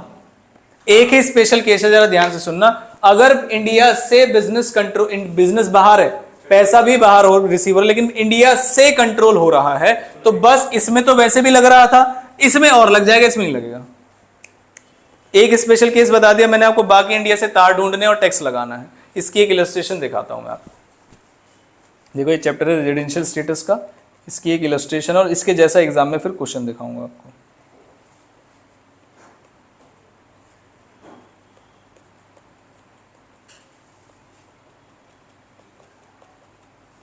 कोई बड़ा सा क्वेश्चन मिल जाए जैसे ये बड़ा सा क्वेश्चन है। इस बड़े से क्वेश्चन में आपको इंडिया से तार ढूंढने हैं। किससे? इंडिया से तार। अगर कोई एक्स्ट्रा प्रोविजन आया तो मैं बता दूंगा आपको साथ के साथ। पहला देखिए, interest on UK development bonds. Interest on UK development bonds यानी कि बाहर के होंगे। 50% इंटरेस्ट इंडिया में रिसीव हुआ है। तीनों व्यक्तियों में बताओ कैसे कैसे टैक्स लगेगा। अमाउंट है टोटल 10,000, रिसीव इंडिया में सिर्फ कितने परसेंट हुआ है? 50%। अब बताओ 50% पे तीनों पे टैक्स लग जाए। क्या आपका भी यही कहना है? ROR पे तो लगेगी। हाँ, और इसको भी लगेगा। टैक्स तीनों में लगेगा, पहली बात तो ये। टैक्स तीन, ये सही जवाब, बहुत बढ़िया, ये सही जवाब है। टैक्स तीनों पे लगेगा कंफर्म। अब अमाउंट की बारी। पहले पूरा वेरी गुड। पहले पे लगेगा पूरा पूरा 10,000। क्यों? क्योंकि भाई तुम सच्चे भारतीय हो। पैसा कहीं भी रिसीव हो, पूरी दुनिया में तुम कहीं हो, डूब मरो कुछ भी करो, लेकिन पैसा इंडिया में, टैक्स इंडिया में लगेगा। क्या बात समझ में? तो इसका मतलब 10,000 पे टैक्स लगाएंगे। किस पे? ROR, जेठालाल पे। फिर बारी आई अंबानी की और किसकी? मैक्सवेल की। अंबानी और मैक्सवेल से पूछा ये इंडिया का है या बाहर का? उन्होंने कहा बाहर का है। तो इंडिया में तो एक्रूअराइज नहीं हो रहा। फिर मैंने कहा रिसीव कहां हो रहा है ये बताओ। कह रहा आधा इंडिया में आधा बाहर। तो मैं किस पे टैक्स मांगू? आधे पे। तो यानी कि 10,000 पे टैक्स लगना चाहिए, 5,000 और 5,000। क्या बात समझ में आई? तो जब इसके सॉल्यूशन पे हम गए तो हमने कहा 10,000 पे टैक्स लगा पहले वाले में, दिख रहा है आपको। अगले वाले पे 5,000 और 5,000। बताओ मुझे ऐसा डर के नीचे क्यों रखना पड़ रहा है? क्योंकि अगले ही देख रहे थे वो। क्वेश्चन से कोई लेना देना नहीं है। 20,000 पूरे पे टैक्स लगेगा, ROR वाले पे। Income from a business in, 20,000 अब सुनना 50% रिसीव्ड इन इंडिया। 20,000 ओ भाई रुक जाओ, ये चेन्नई के बिजनेस में ध्यान देना। बोल के सबको स्कीमें बता दो। तुम बोल के स्कीमें बता दो, अपने दिमाग से लर्न करने दो, बीच में नहीं बोलोगे रीजन। 20 इंडिया में तो है। सोच लो इंडिया में ही है। कैसे लगेगा तुम बताओ। 20 कॉमन ले लेंगे। सुनो, इसका मतलब तीनों में 20-20 हजार जाएगा। और रीजन क्या रहेगा? इंडिया से तार जुड़े थे, किसके? बिजनेस के। पूरा बिजनेस इंडिया, तार का बिजनेस इंडिया में था, ट्रांसफार्मर इंडिया में था। क्या बात समझ में आई? तो कितने पे टैक्स लगेगा? 20-20-20 तीनों में। और तो पीडीएफ बन जाओगे। मेरी बात पे विश्वास रखो, 20-20 ही है। ठीक है, चलो अगले पे। और कुछ नहीं लगा, और कुछ नहीं लगा, और कुछ नहीं लगा। क्या? 5 है और कुछ नहीं लगा किसी 5 इंडियन वाले ये कनाल में 5 रहेगा हमारी में लगेगा कि क्यों? मेरा क्वेश्चन देखें आप वो पूछना नीचे का क्या? लग गया था इसलिए बोल रहा है। नीचे का दिख गया था, मैं नीचे खोल ही नहीं रहा, हटाओ, यहीं पे लगा रहा हूँ मैं टेक्स्ट, बात खत्म। अपनी वाली PDF निकालेंगे और इसे गए ऐसी तैसी में हटाओ, बात ही खत्म। पहले वाले इनकम पे क्या हुआ था जरा जल्दी से बताओ। पहले 10,000 लगा था, फिर 5,000 लगा था, और फिर से 5,000 लगा था। 20 अगले वाली पे 20 20 20 लेके छोड़ दो कोई बात नहीं। और अगले में फिर पहले में 5 और बाकी दो में बचे। अभी मैं रीजन पूछता हूँ तो जाओ। और ये 20 का शॉर्ट टर्म कैपिटल गेन है sale of shares of Indian company received in London. लगता है शॉर्ट टर्म देख ले तो 20,000 होता है। एक second short term capital gains on share 20 लगेगा इंडिया का बुक।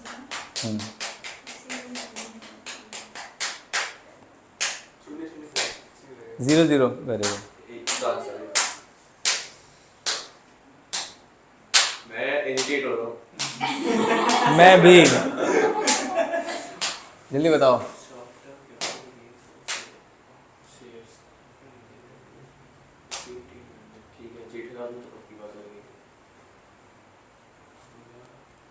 इस कम्युनिकेशन को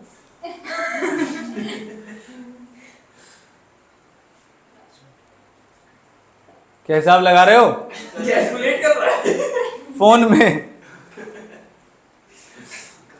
टीवी निकाल रहा हूँ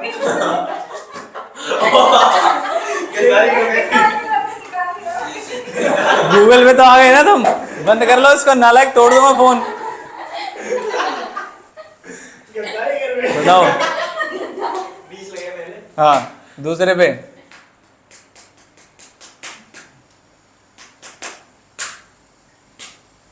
अब बताओ। तीसरे में कुछ नहीं लगेगा, ठीक है, और दूसरे में? दूसरे पे भी तीसरे पे नहीं लगेगा, तीसरे पे नहीं लगेगा। इंडियन कंपनी है तो मैं लॉजिक तो मैंने पूछा ही नहीं, सीधा अमाउंट बताओ। बताइए आपको तीनों पे लगेगा, एक्सप्लेन करेंगे पहले। तीनों पे लगेगा। जल्दी बताओ, टाइम नहीं है, फटाफट से आगे भी काम करना है। तीनों पे लगेगा। फिर मैंने लॉजिक पूछा, नहीं तीनों पे लगेगा। क्यों नालायको, किसके शेयर्स हैं? इंडियन कंपनी तो अब रिसीव कहीं भी हो रहे, एक तार तो इंडिया से जुड़ गया ना, बस बात खत्म। सभी पे टैक्स लगाएंगे तो कितना कितना अमाउंट आएगा? 20,000 20,000 20,000। ये बात समझ में आई? ठीक है, अगले वाले पे चलते हैं। अगला वाला मैं बताऊंगा 5,000 लगेगा बस आर पे, सारे प्रोसेस कारण क्योंकि वो इंडिया का रेजिडेंट है और बाद बाकी दोनों नहीं। ना तो इंडिया से इनकम है ना इंडिया में इनकम है, तो बस ROR फंसेगा और कोई नहीं फंसेगा। जी सर। क्या ये बात समझ में आई? ठीक है, आगे। अब मैं जिससे पूछूंगा एक एक बच्चा, तुम बताओगे पहले। Long term capital gain on share of plant in Germany 50% of the gains are received in India. सीधा सीधा सिंपल सा सवाल। इंडिया में तो लगेगा। इंडिया में लगेगा कितना? क्वेश्चन पढ़ लेना ध्यान से, कभी कहो, और लॉजिक नहीं बताना बिल्कुल भी। एक बार फर्स्ट वाला लाइन पढ़ लेना और एक बार ये वाली लाइन पढ़ लेना। हाँ, लेकिन ये ऐसे बोल रहे हैं वो यूके है, ये जर्मनी है।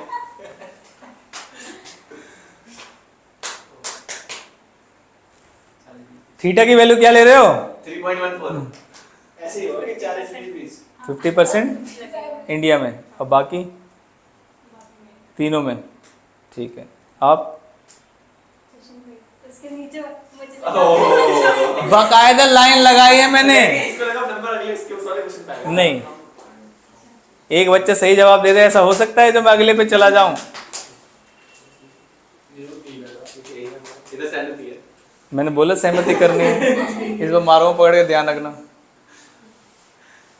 सर जो 50% वाला है वो मैंने पूछा मैं बता अमाउंट बताओ बस, अमाउंट अमाउंट अमाउंट, बात खत्म। नहीं, हम पूछ ही नहीं रहे। एक पे फुल लगेगी जो एनआर वाला है, जो NR वाला है उस पर फुल लगेगी, और बाकी दो पे 50। बाकी दो पे सही बता रही 50। बात है लेकिन बोलना चाहना समझ जाना प्लीज। मैं भी बता पाऊंगा, लेकिन आरओआर पे पूरा 40 रहेगा और बाकी दोनों पे 50 अच्छा, तीनों पे, ठीक है। 40 20 20। पहला वाला व्यक्ति कौन है? आर मतलब जेठालाल। अब इनकम कहीं की भी हो, कहीं भी रिसीव हो, कहां टैक्स लगेगा? पूरा पूरा 40,000 कहां पर? इंडिया में।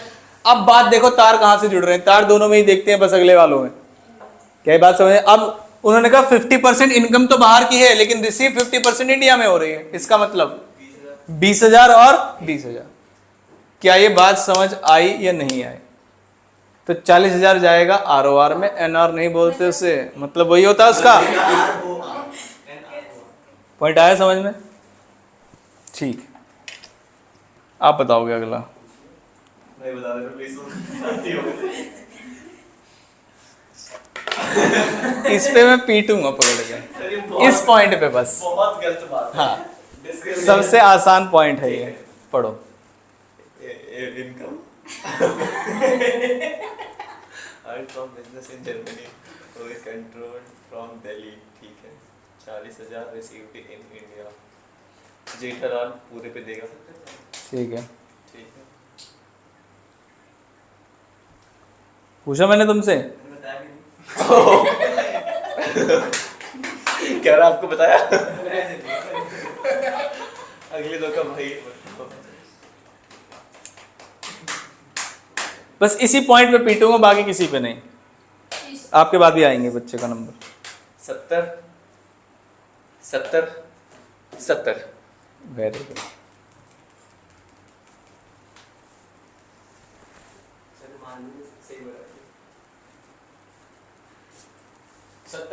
क्योंकि दिल्ली से कंट्रोल कर रहा है, तीनों दिल्ली से। मैंने क्यों की पूछा? मैंने क्या क्यों की पूछा? मैंने क्या पूछा? बस अमाउंट। क्या पूछा? बस अमाउंट। 70 70 70। आप बताओ। आंसर बताने में हाथ दिखाओ। 70 70 70 लगे। अभी पॉइंट बताया था। बिजनेस इंडिया में है या कंट्रोल इंडिया से हो रहा है? हाँ जी, बिजनेस इंडिया में है, कंट्रोल बिजनेस इंडिया में है, कंट्रोल बिजनेस इंडिया में है। तुम तो बिना पूछे बता रहे हो। बिजनेस इंडिया में है, कंट्रोल इंडिया से हो रहा है। और इसका एक ही एक्सेप्शन बताया था मैंने कि अगर बिजनेस भी बाहर है और सिर्फ कंट्रोल इंडिया से हो रहा है, तो बस जो दूसरा वाला व्यक्ति है, एक एक्सेप्शन बताया बस अब तक आपको, कि अगर आपका बिजनेस भी बाहर है और इनकम जितनी इंडिया में रिसीव हो रही है उतने पे तो इंडिया में टैक्स लग जाएगा। लेकिन अगर मान लीजिए सारा बिजनेस बाहर है, इनकम भी बाहर है, तो ROR के साथ NOR पे भी टैक्स लगेगा। ये सिर्फ एक ही केस है जिसमें कंट्रोल वाला पॉइंट। ये एक एक्सेप्शन है बस, इसे आप याद रखेंगे। अब पहले देखो 40,000 वाले हिस्से की बात कर। देखो जेठालाल पे तो पूरा लगेगा, उसका तो कोई डिस्कशन का मुद्दा नहीं है। अब मुद्दा यह है कि बाकी पे 40-40 पे लगाएं या 70-70 पे लगाएं। तो एक ही एक्सेप्शन है NOR की, कि अगर इंडिया के बाहर बिजनेस है, अगर इंडिया के बाहर बिजनेस है और कंट्रोल इंडिया से हो रहा है, तो NR पे भी पूरा पूरा लगेगा। एक सेकंड, आपको इनका मतलब है 70 70 40 ऐसे टैक्स लगेगा। 40 वाले पे इसलिए लग रहा है क्योंकि 40 इंडिया में रिसीव हो रहा है। अदरवाइज अगर ये इंडिया वाला रिसीव वाला पॉइंट हटा दो तो 70 70 और निल। क्या ये बात समझ में आई? सिर्फ किसमें? कंट्रोल वाले पॉइंट में। सिर्फ किसमें? कंट्रोल वाले point. Profit from business in Delhi but manage entirely from London. कैसे?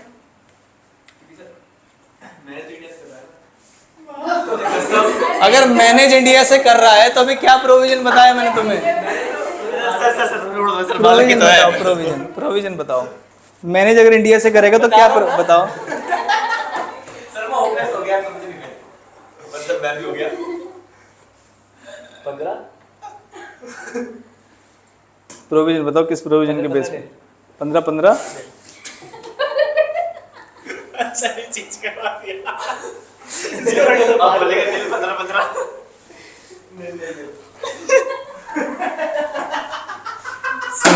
सुनो। बिजनेस इंडिया में बिजनेस है कहां पर? ये दिल्ली कहां पड़ता है? बिजनेस ही, कंट्रोल वंट्रोल कुछ नहीं, बिजनेस दिल्ली में, बात खत्म, तार मिल गए, खत्म बात, पूरे में 15-15। तो बदल क्यों गए आंसर से, नालायक। आप ही से आगे ये भी आपकी गलती है। Next, income from house property in London deposited at a bank at London, बाद में इंडिया में लाया गया। रिसीव वहीं पर हुई है, बाद में लाने में कुछ नहीं, कोई कहीं भी लेके आए, रिसीव वहीं हुई है।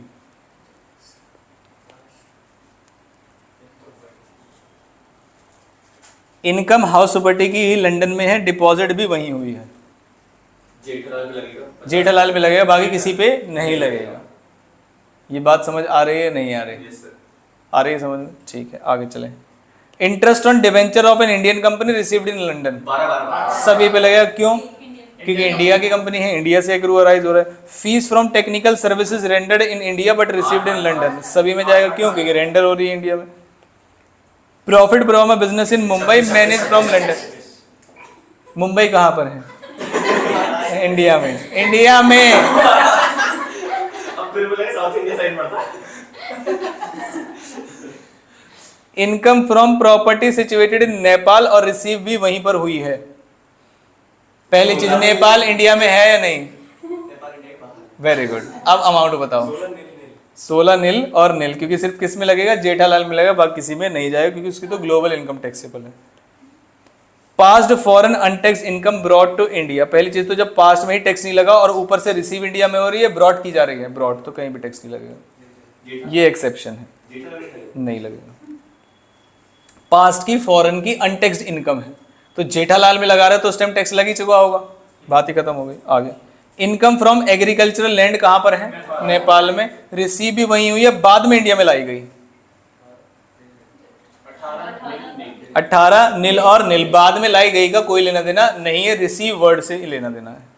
अगर ये income from agricultural land in Gujarat हो जाए तो क्या होगा? 000। एग्रीकल्चर इनकम पे कोई टैक्स नहीं लगता इंडिया में।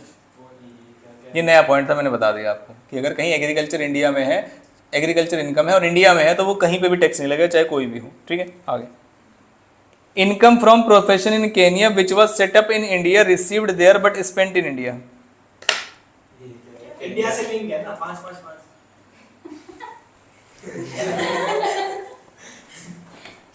अब इनकम टैक्स दिक्कत नहीं करेगा, इंग्लिश दिक्कत करेगी। सेटअप इंडिया में है तो 5-7% जाना चाहिए। प्रोफेशन कहां पर है? केनिया में। कंट्रोल हो रहा है केनिया में इंडिया से, या फिर सेटअप ही इंडिया में हुआ था, तो 5-5-5 तीनों में जाएगा। पॉइंट आया समझ? लेकिन कंट्रोल वाले पॉइंट से नहीं, किससे? सेटअप वाले पॉइंट से। आगे, gift receive on the occasion of marriage, gift वाला पॉइंट अभी छोड़ देते हैं। Interest on saving bank givers, ये भी अभी छोड़ देते हैं, इसमें 10,000 की लिमिट है। Income from a business in Russia controlled from Russia, आप बताओगे बस, नहीं आप। पहले वाले में होगा, दूसरे वाले में नहीं होगा, तीसरे वाले में। अगर मैं बोल दूं रशिया से कंट्रोल होने की जगह दिल्ली से कंट्रोल होता है तो क्या होगा?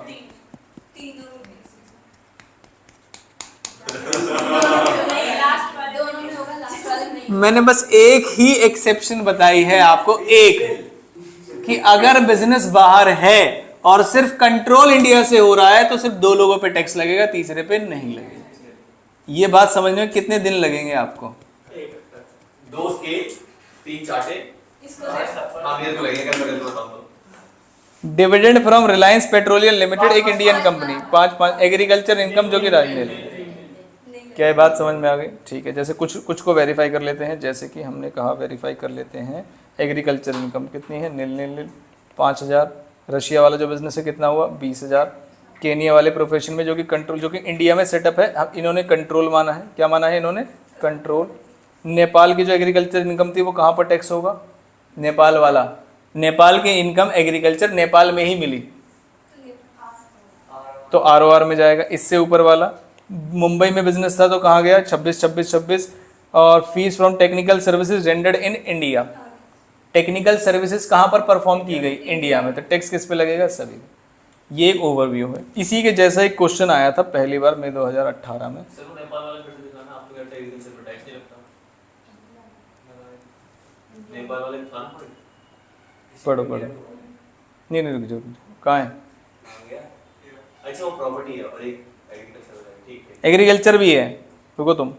हाँ 18 वाला है ना। Income from agriculture land in Nepal और रिसीव भी वहाँ हुए। मैंने तो बोला था कि टैक्स नहीं लगता है एग्रीकल्चर इनकम पे, लेकिन वो इंडिया की एग्रीकल्चर, नेपाल वाले खेती करे उससे मुझे क्या लेना देना, मेरे किसान खेती कर रहे हैं मैं उनसे टैक्स नहीं लूंगा। अब नेपाली है मोमोज बेचे चाउमीन बेचे खेती करे, मुझे क्या लेना देना, मुझे तो पैसे चाहिए।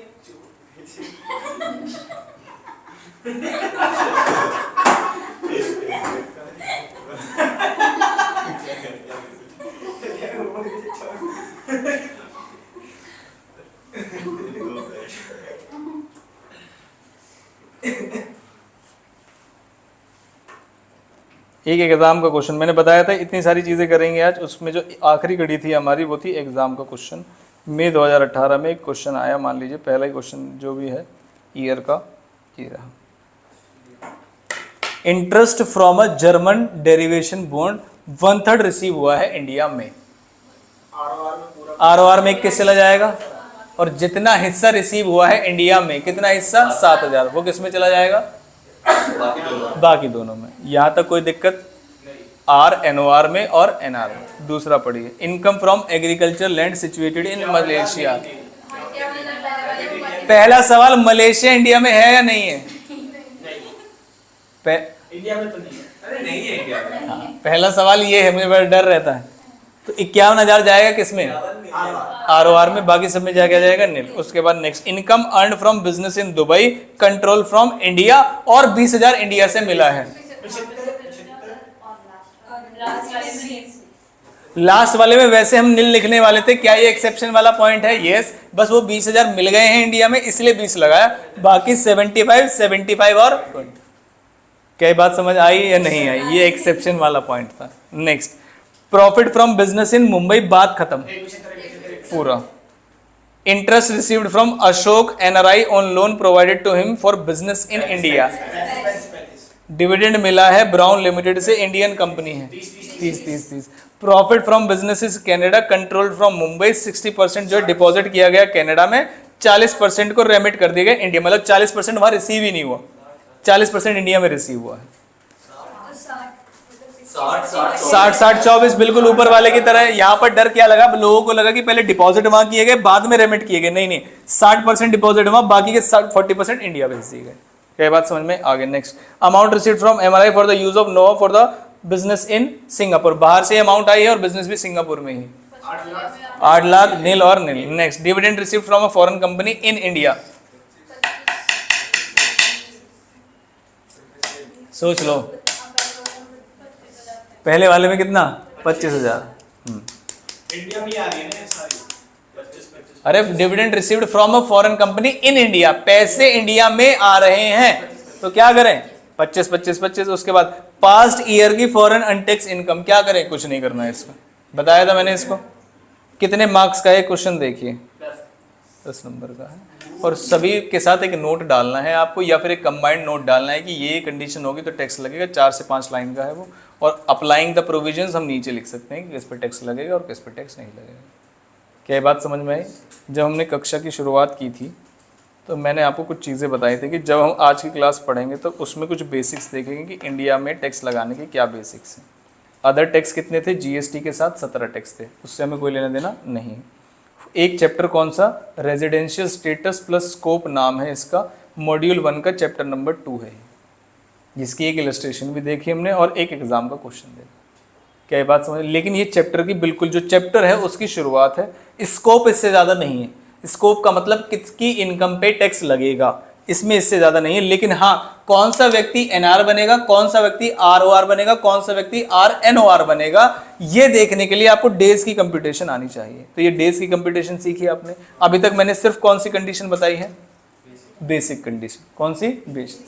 अब जब बेसिक के बाद एडिशनल कंडीशन है वो मैं बता के भेज रहा हूँ आपको, क्वेश्चन कल कराऊंगा इसके, ताकि ज्ञान अधूरा ना रह जाए।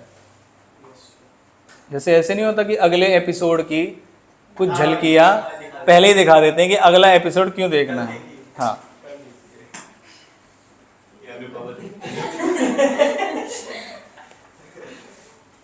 एडिशनल कंडीशन में भी उन्होंने 2 कंडीशन रखी, सुनना जरा ध्यान से।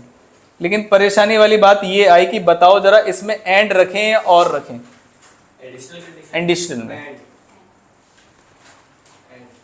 एंड रखना चाहिए, क्योंकि तुम पक्के भारतीय को टेस्ट कर रहे हो। अब आगे बात समझ में, बेसिक का मतलब तुम जाल में फंसा रहे हो, तो जाल में फंसाने के लिए तुम्हें 2 जाल फेंकने। एडिशनल में अब तुम पक्का कर रहे हो कौन सा वाला व्यक्ति, तो क्या रहेगा, एडिशनल, दोनों होंगी।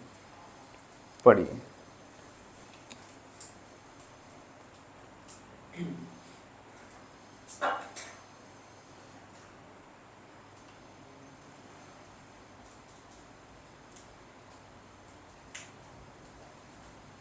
छोड़ दीजिए। चलो, अभी तक हम कितने साल तक आ चुके थे, पिछले 4 साल।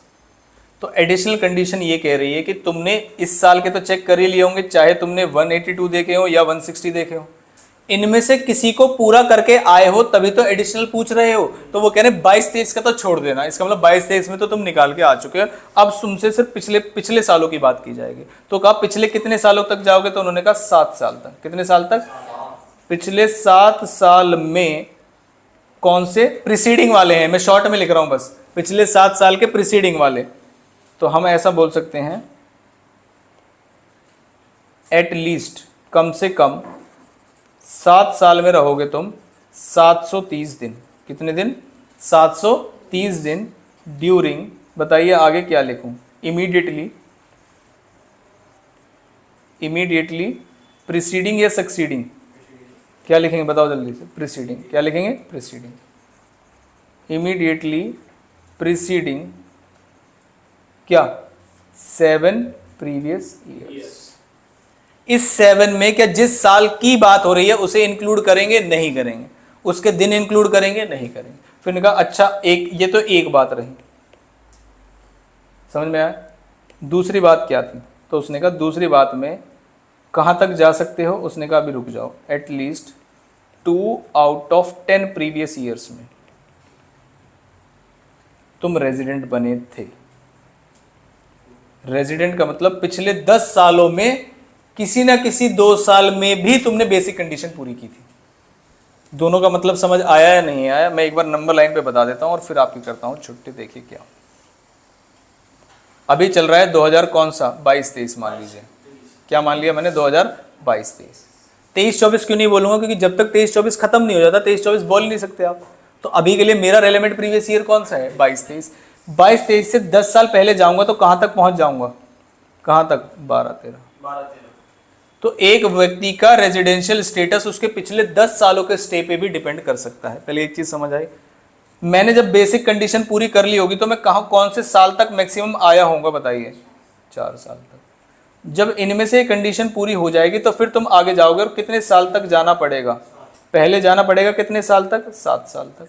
उसमें कितने दिन ढूंढोगे, 730। तो जैसे पिछले 4 साल में दिन ढूंढते थे वैसे ही 7 साल में 730 दिन ढूंढेंगे, इसमें तो कोई दिक्कत नहीं। क्या बात समझ में। लेकिन जब तुम पिछले लास्ट वाले कितने साल ढूंढोगे बताओ, 10 साल, तो उस 10 साल में किसी भी 2 साल को पकड़ के ये चेक करना कि जो तुमने 2022-23 के साथ किया था, 60 या 182, कोई भी 60 दिन। मान लीजिए मुझे 2 साल में पिछले में किसी में 90 दिन रहा, किसी में 60, किसी में 70, किसी में 200, किसी में 300, तो मेरी कैलकुलेशन खत्म हो गई। क्योंकि जिस साल में 200 हुए 182 हो गया, और जिस साल में 300 हुए उस साल में भी 182 हो गया, तो मुझे चेक करने की जरूरत नहीं। क्या ये बात समझ में। लेकिन प्रॉब्लम जब आएगी, मान लीजिए 2015 वाले में वो 60 दिन रहा, कितने दिन रहा, 60, तो मुझे क्या चेक करना पड़ेगा कि 15 से जस्ट पहले 4 सालों में वो कितने दिन रहा है। क्या ये बात समझ आई या नहीं आई। कौन सा एग्जाम्पल कराया था मैंने आपको, 3rd। इसके बाद आप होमवर्क में करके लाएंगे, क्वेश्चन को समझ के चले जाइए। एग्जाम्पल नंबर कौन सा हो गया है बताइए, 4th। क्वेश्चन में पीरियड ऑफ स्टे गिवन है, कहाँ से शुरू होंगे हमारे साल बताइए, 22-23 से शुरू होंगे। उसके बाद जल्दी से बताइए फटाफट से मुझे, 21-22, उसके बाद 20-21, उसके बाद 19-20, उसके बाद 18-19, उसके बाद बताना पड़ेगा अब तो 17-18, 16-17, 15-16, 14-15, 13-14, 12-13, 11-12। क्या मेरे 12-13 तक हो जाएगा, यस। मैं पहले सबसे पहले चेक करूंगा, मान लीजिए 2022-23 22-23 में क्वेश्चन कह रहा है कि वो रहा है 75 डेज। फिर बाकी के स्टे दिए हैं उसने, बाकी के स्टे में बोला उसने 60 डेज हैं और 70 हैं, 80 हैं, 110 है और 200 भी हैं, 80 है, 90 है, 70 है, 100 भी है, 0 भी है। होगा। कौन सी कंडीशन पूरी कर रहा है पहले तो ये बताइए। पहले आप बेसिक चेक करेंगे। बेसिक में आपने देखा कि भाई साहब क्या ये 182 है? नहीं। क्या कम से कम 60 है? यस। तो आप इसके सामने लिखेंगे क्योंकि एटलीस्ट कितने दिन है ये? 60। एटलीस्ट 60 वाली पूरी हो गई क्या? यहाँ पर आंसर इज यस। फिर उससे पहले कितने साल देखने थे मुझे? 4 का मतलब ये वाले 4 या 75 को इंक्लूड करूं?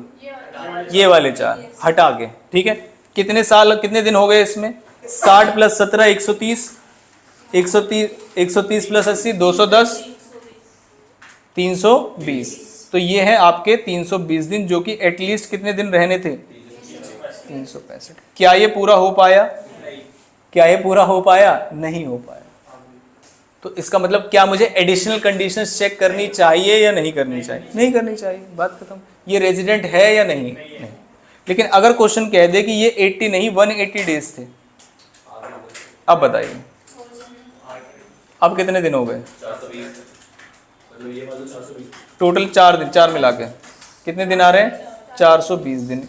क्या इसने 60 वाली भी और 365 वाली भी कंप्लीट कर दी है? यस, कर दी है कंप्लीट। हाँ, अब मुझे 2 कंडीशंस चेक करनी है। 2 आउट ऑफ 10 वाली, भाई एडिशनल करने के लिए मुझे क्या करना पड़ेगा? 2 आउट ऑफ 10 और 7 साल में 730 दिन। 7वां साल कहां से शुरू होगा बताइए? 21-22 से या 22-23 से? 21-22 से। 7 साल काउंट कर लीजिए तो 1 2 3 4 5 6 7 यानी 15-16 तक आप डेज ऐड कर लीजिए कि 15-16 तक कितने दिन आ रहे हैं?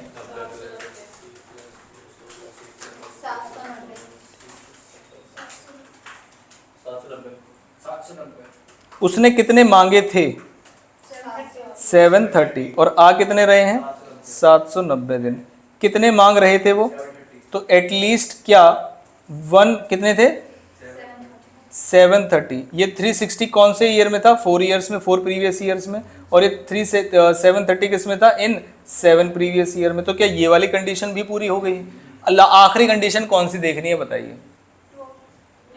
कि 10 सालों में किसी 2 साल वो रेजिडेंट था, मतलब बेसिक कंडीशन पूरी करता। मैंने कहा ठीक है, वो तो सबसे ज्यादा आसान है। देखिए क्या ये वाली दिख रही है आपको? इसका मतलब क्या है? ये रेजिडेंट है इस वाले में। अब प्रॉब्लम कहाँ आई? क्या दूसरा दिख रहा है आपको? क्या दूसरे दिखने के और तरीके हैं? हैं, देखो कैसे। मैंने कहा अगर मैं 21-22 का चेक करना चाहूं, किसका? 21-22 का, तो सीधा तरीका है। क्या 182 दिख रहा है आपको?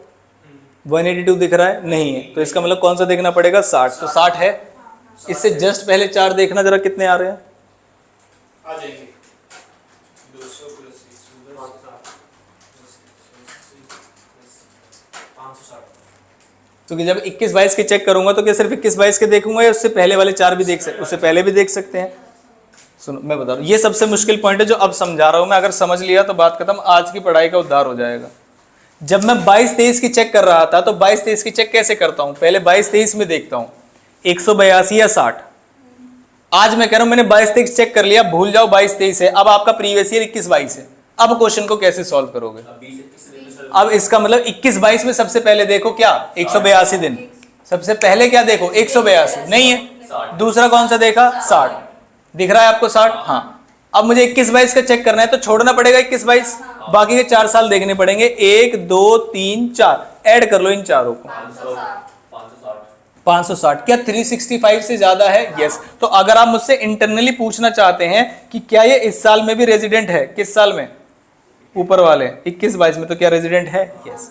ऐसे ही अगर मैं आपसे 20-21 का पूछूं तो क्या बता सकते हैं रेजिडेंट है या नहीं है? कैसे पता चला?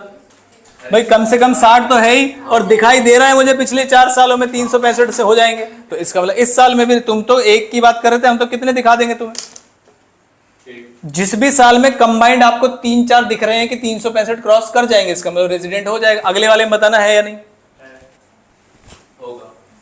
अगले वाले जब चेक करूंगा तो 110 छोड़ के 280, 370 और 440। क्या 365 से ऊपर जा रहा है? यस। इस वाले में भी है, इसमें चेक कर लो। इसमें चेक करने के लिए पिछले 4 चेक करने पड़ेंगे। 80 + 90 170, 270, 340 नहीं होंगे। 182 है ना, आगे 200। हाँ तो इसमें चेक ही क्यों कर रहे हैं? हाँ ये भी बात सही है। 80 वाला बताओ, इसमें तो पहले चेक कर चुके हैं। इस वाले में होगा? नहीं। नहीं इसमें नहीं होगा। तो हम कितने साल तक आ गए जिसमें हम निकालते हुए आ गए? 200 तक कर दो। क्या मुझे हर किसी में चेक करना पड़ेगा? नहीं। आप 2 ढूंढ लो, बात खत्म। तो इसका मतलब जिसमें मुझे 182 से ज्यादा दिख जाएंगे वो देख लूंगा मैं, और जिसमें मुझे कहीं कंबाइंड ज्यादा दिख रहे होंगे एक का वो चेक कर लूंगा। 2 मिलते ही मैं अपने क्वेश्चन को बंद कर दूंगा। 730 वाला भी पूरा कर रहा है, 730 वाला भी पूरा कर रहा है। अब सुनो जरा ध्यान से। 3 तरीके के लोग थे मेरे, बताइए कौन कौन से? ROR, NR, रेजिडेंट तो है लेकिन ऑर्डिनरी रेजिडेंट नहीं है, और लास्ट NR। जो ROR वाला व्यक्ति है ना, वो बेसिक भी पूरी करता है। दोनों में से एक, बेसिक में से कौन सी पूरी करेगा? एक बनने के लिए R बन जाएगा। वो एडिशनल की कितनी पूरी करनी पड़ेगी उसको? बोथ। RNOR कौन सा व्यक्ति है जो बेसिक की तो पूरी करता है लेकिन इनमें से नहीं करता? चाहे एक ना करे या दोनों ना करे तब भी वही, क्योंकि लास्ट वाली दोनों पूरी करनी होती है। NR कौन सा होता है? जो एक भी पूरी नहीं करता, तो अगली वाली में चेक ही नहीं करते, तो नॉट एप्लीकेबल। समझ में आया नहीं आया? आ गया? अगर एक क्वेश्चन आपसे पूछो तो आप बता देंगे? बिल्कुल ऐसा ही, सिमिलर। डेज निकाल के दिए हुए हैं, आपको बस बताना है। ठीक है? इसी के सामने लिख दूं क्या? इसी के सामने लिख दूं या चेंज कर दूं? बस आराम से। मैंने डेज चेंज कर, देखो ये वाला जो आखिरी वाला हिस्सा है, ये हालांकि अगली क्लास में कराया जाता है। मैंने बस हिंट दिया है आपको, और हिंट के चक्कर में पूरा सॉल्व भी करा लिया है। 75, 100, 10, 250, 50, 40, 30 जी। बस। पहला तो होगा क्योंकि वो 60 days के साथ। अरे रुक जाओ। 46 मिनट चल चुका है। अरे नालायक, चल नहीं चुका, हम पढ़ चुके हैं। मूवी है क्या चल चुकी है? 75 ही है, उसमें कोई चेंज नहीं किया मैंने। बेसिक वाली पूरी कर रहा है।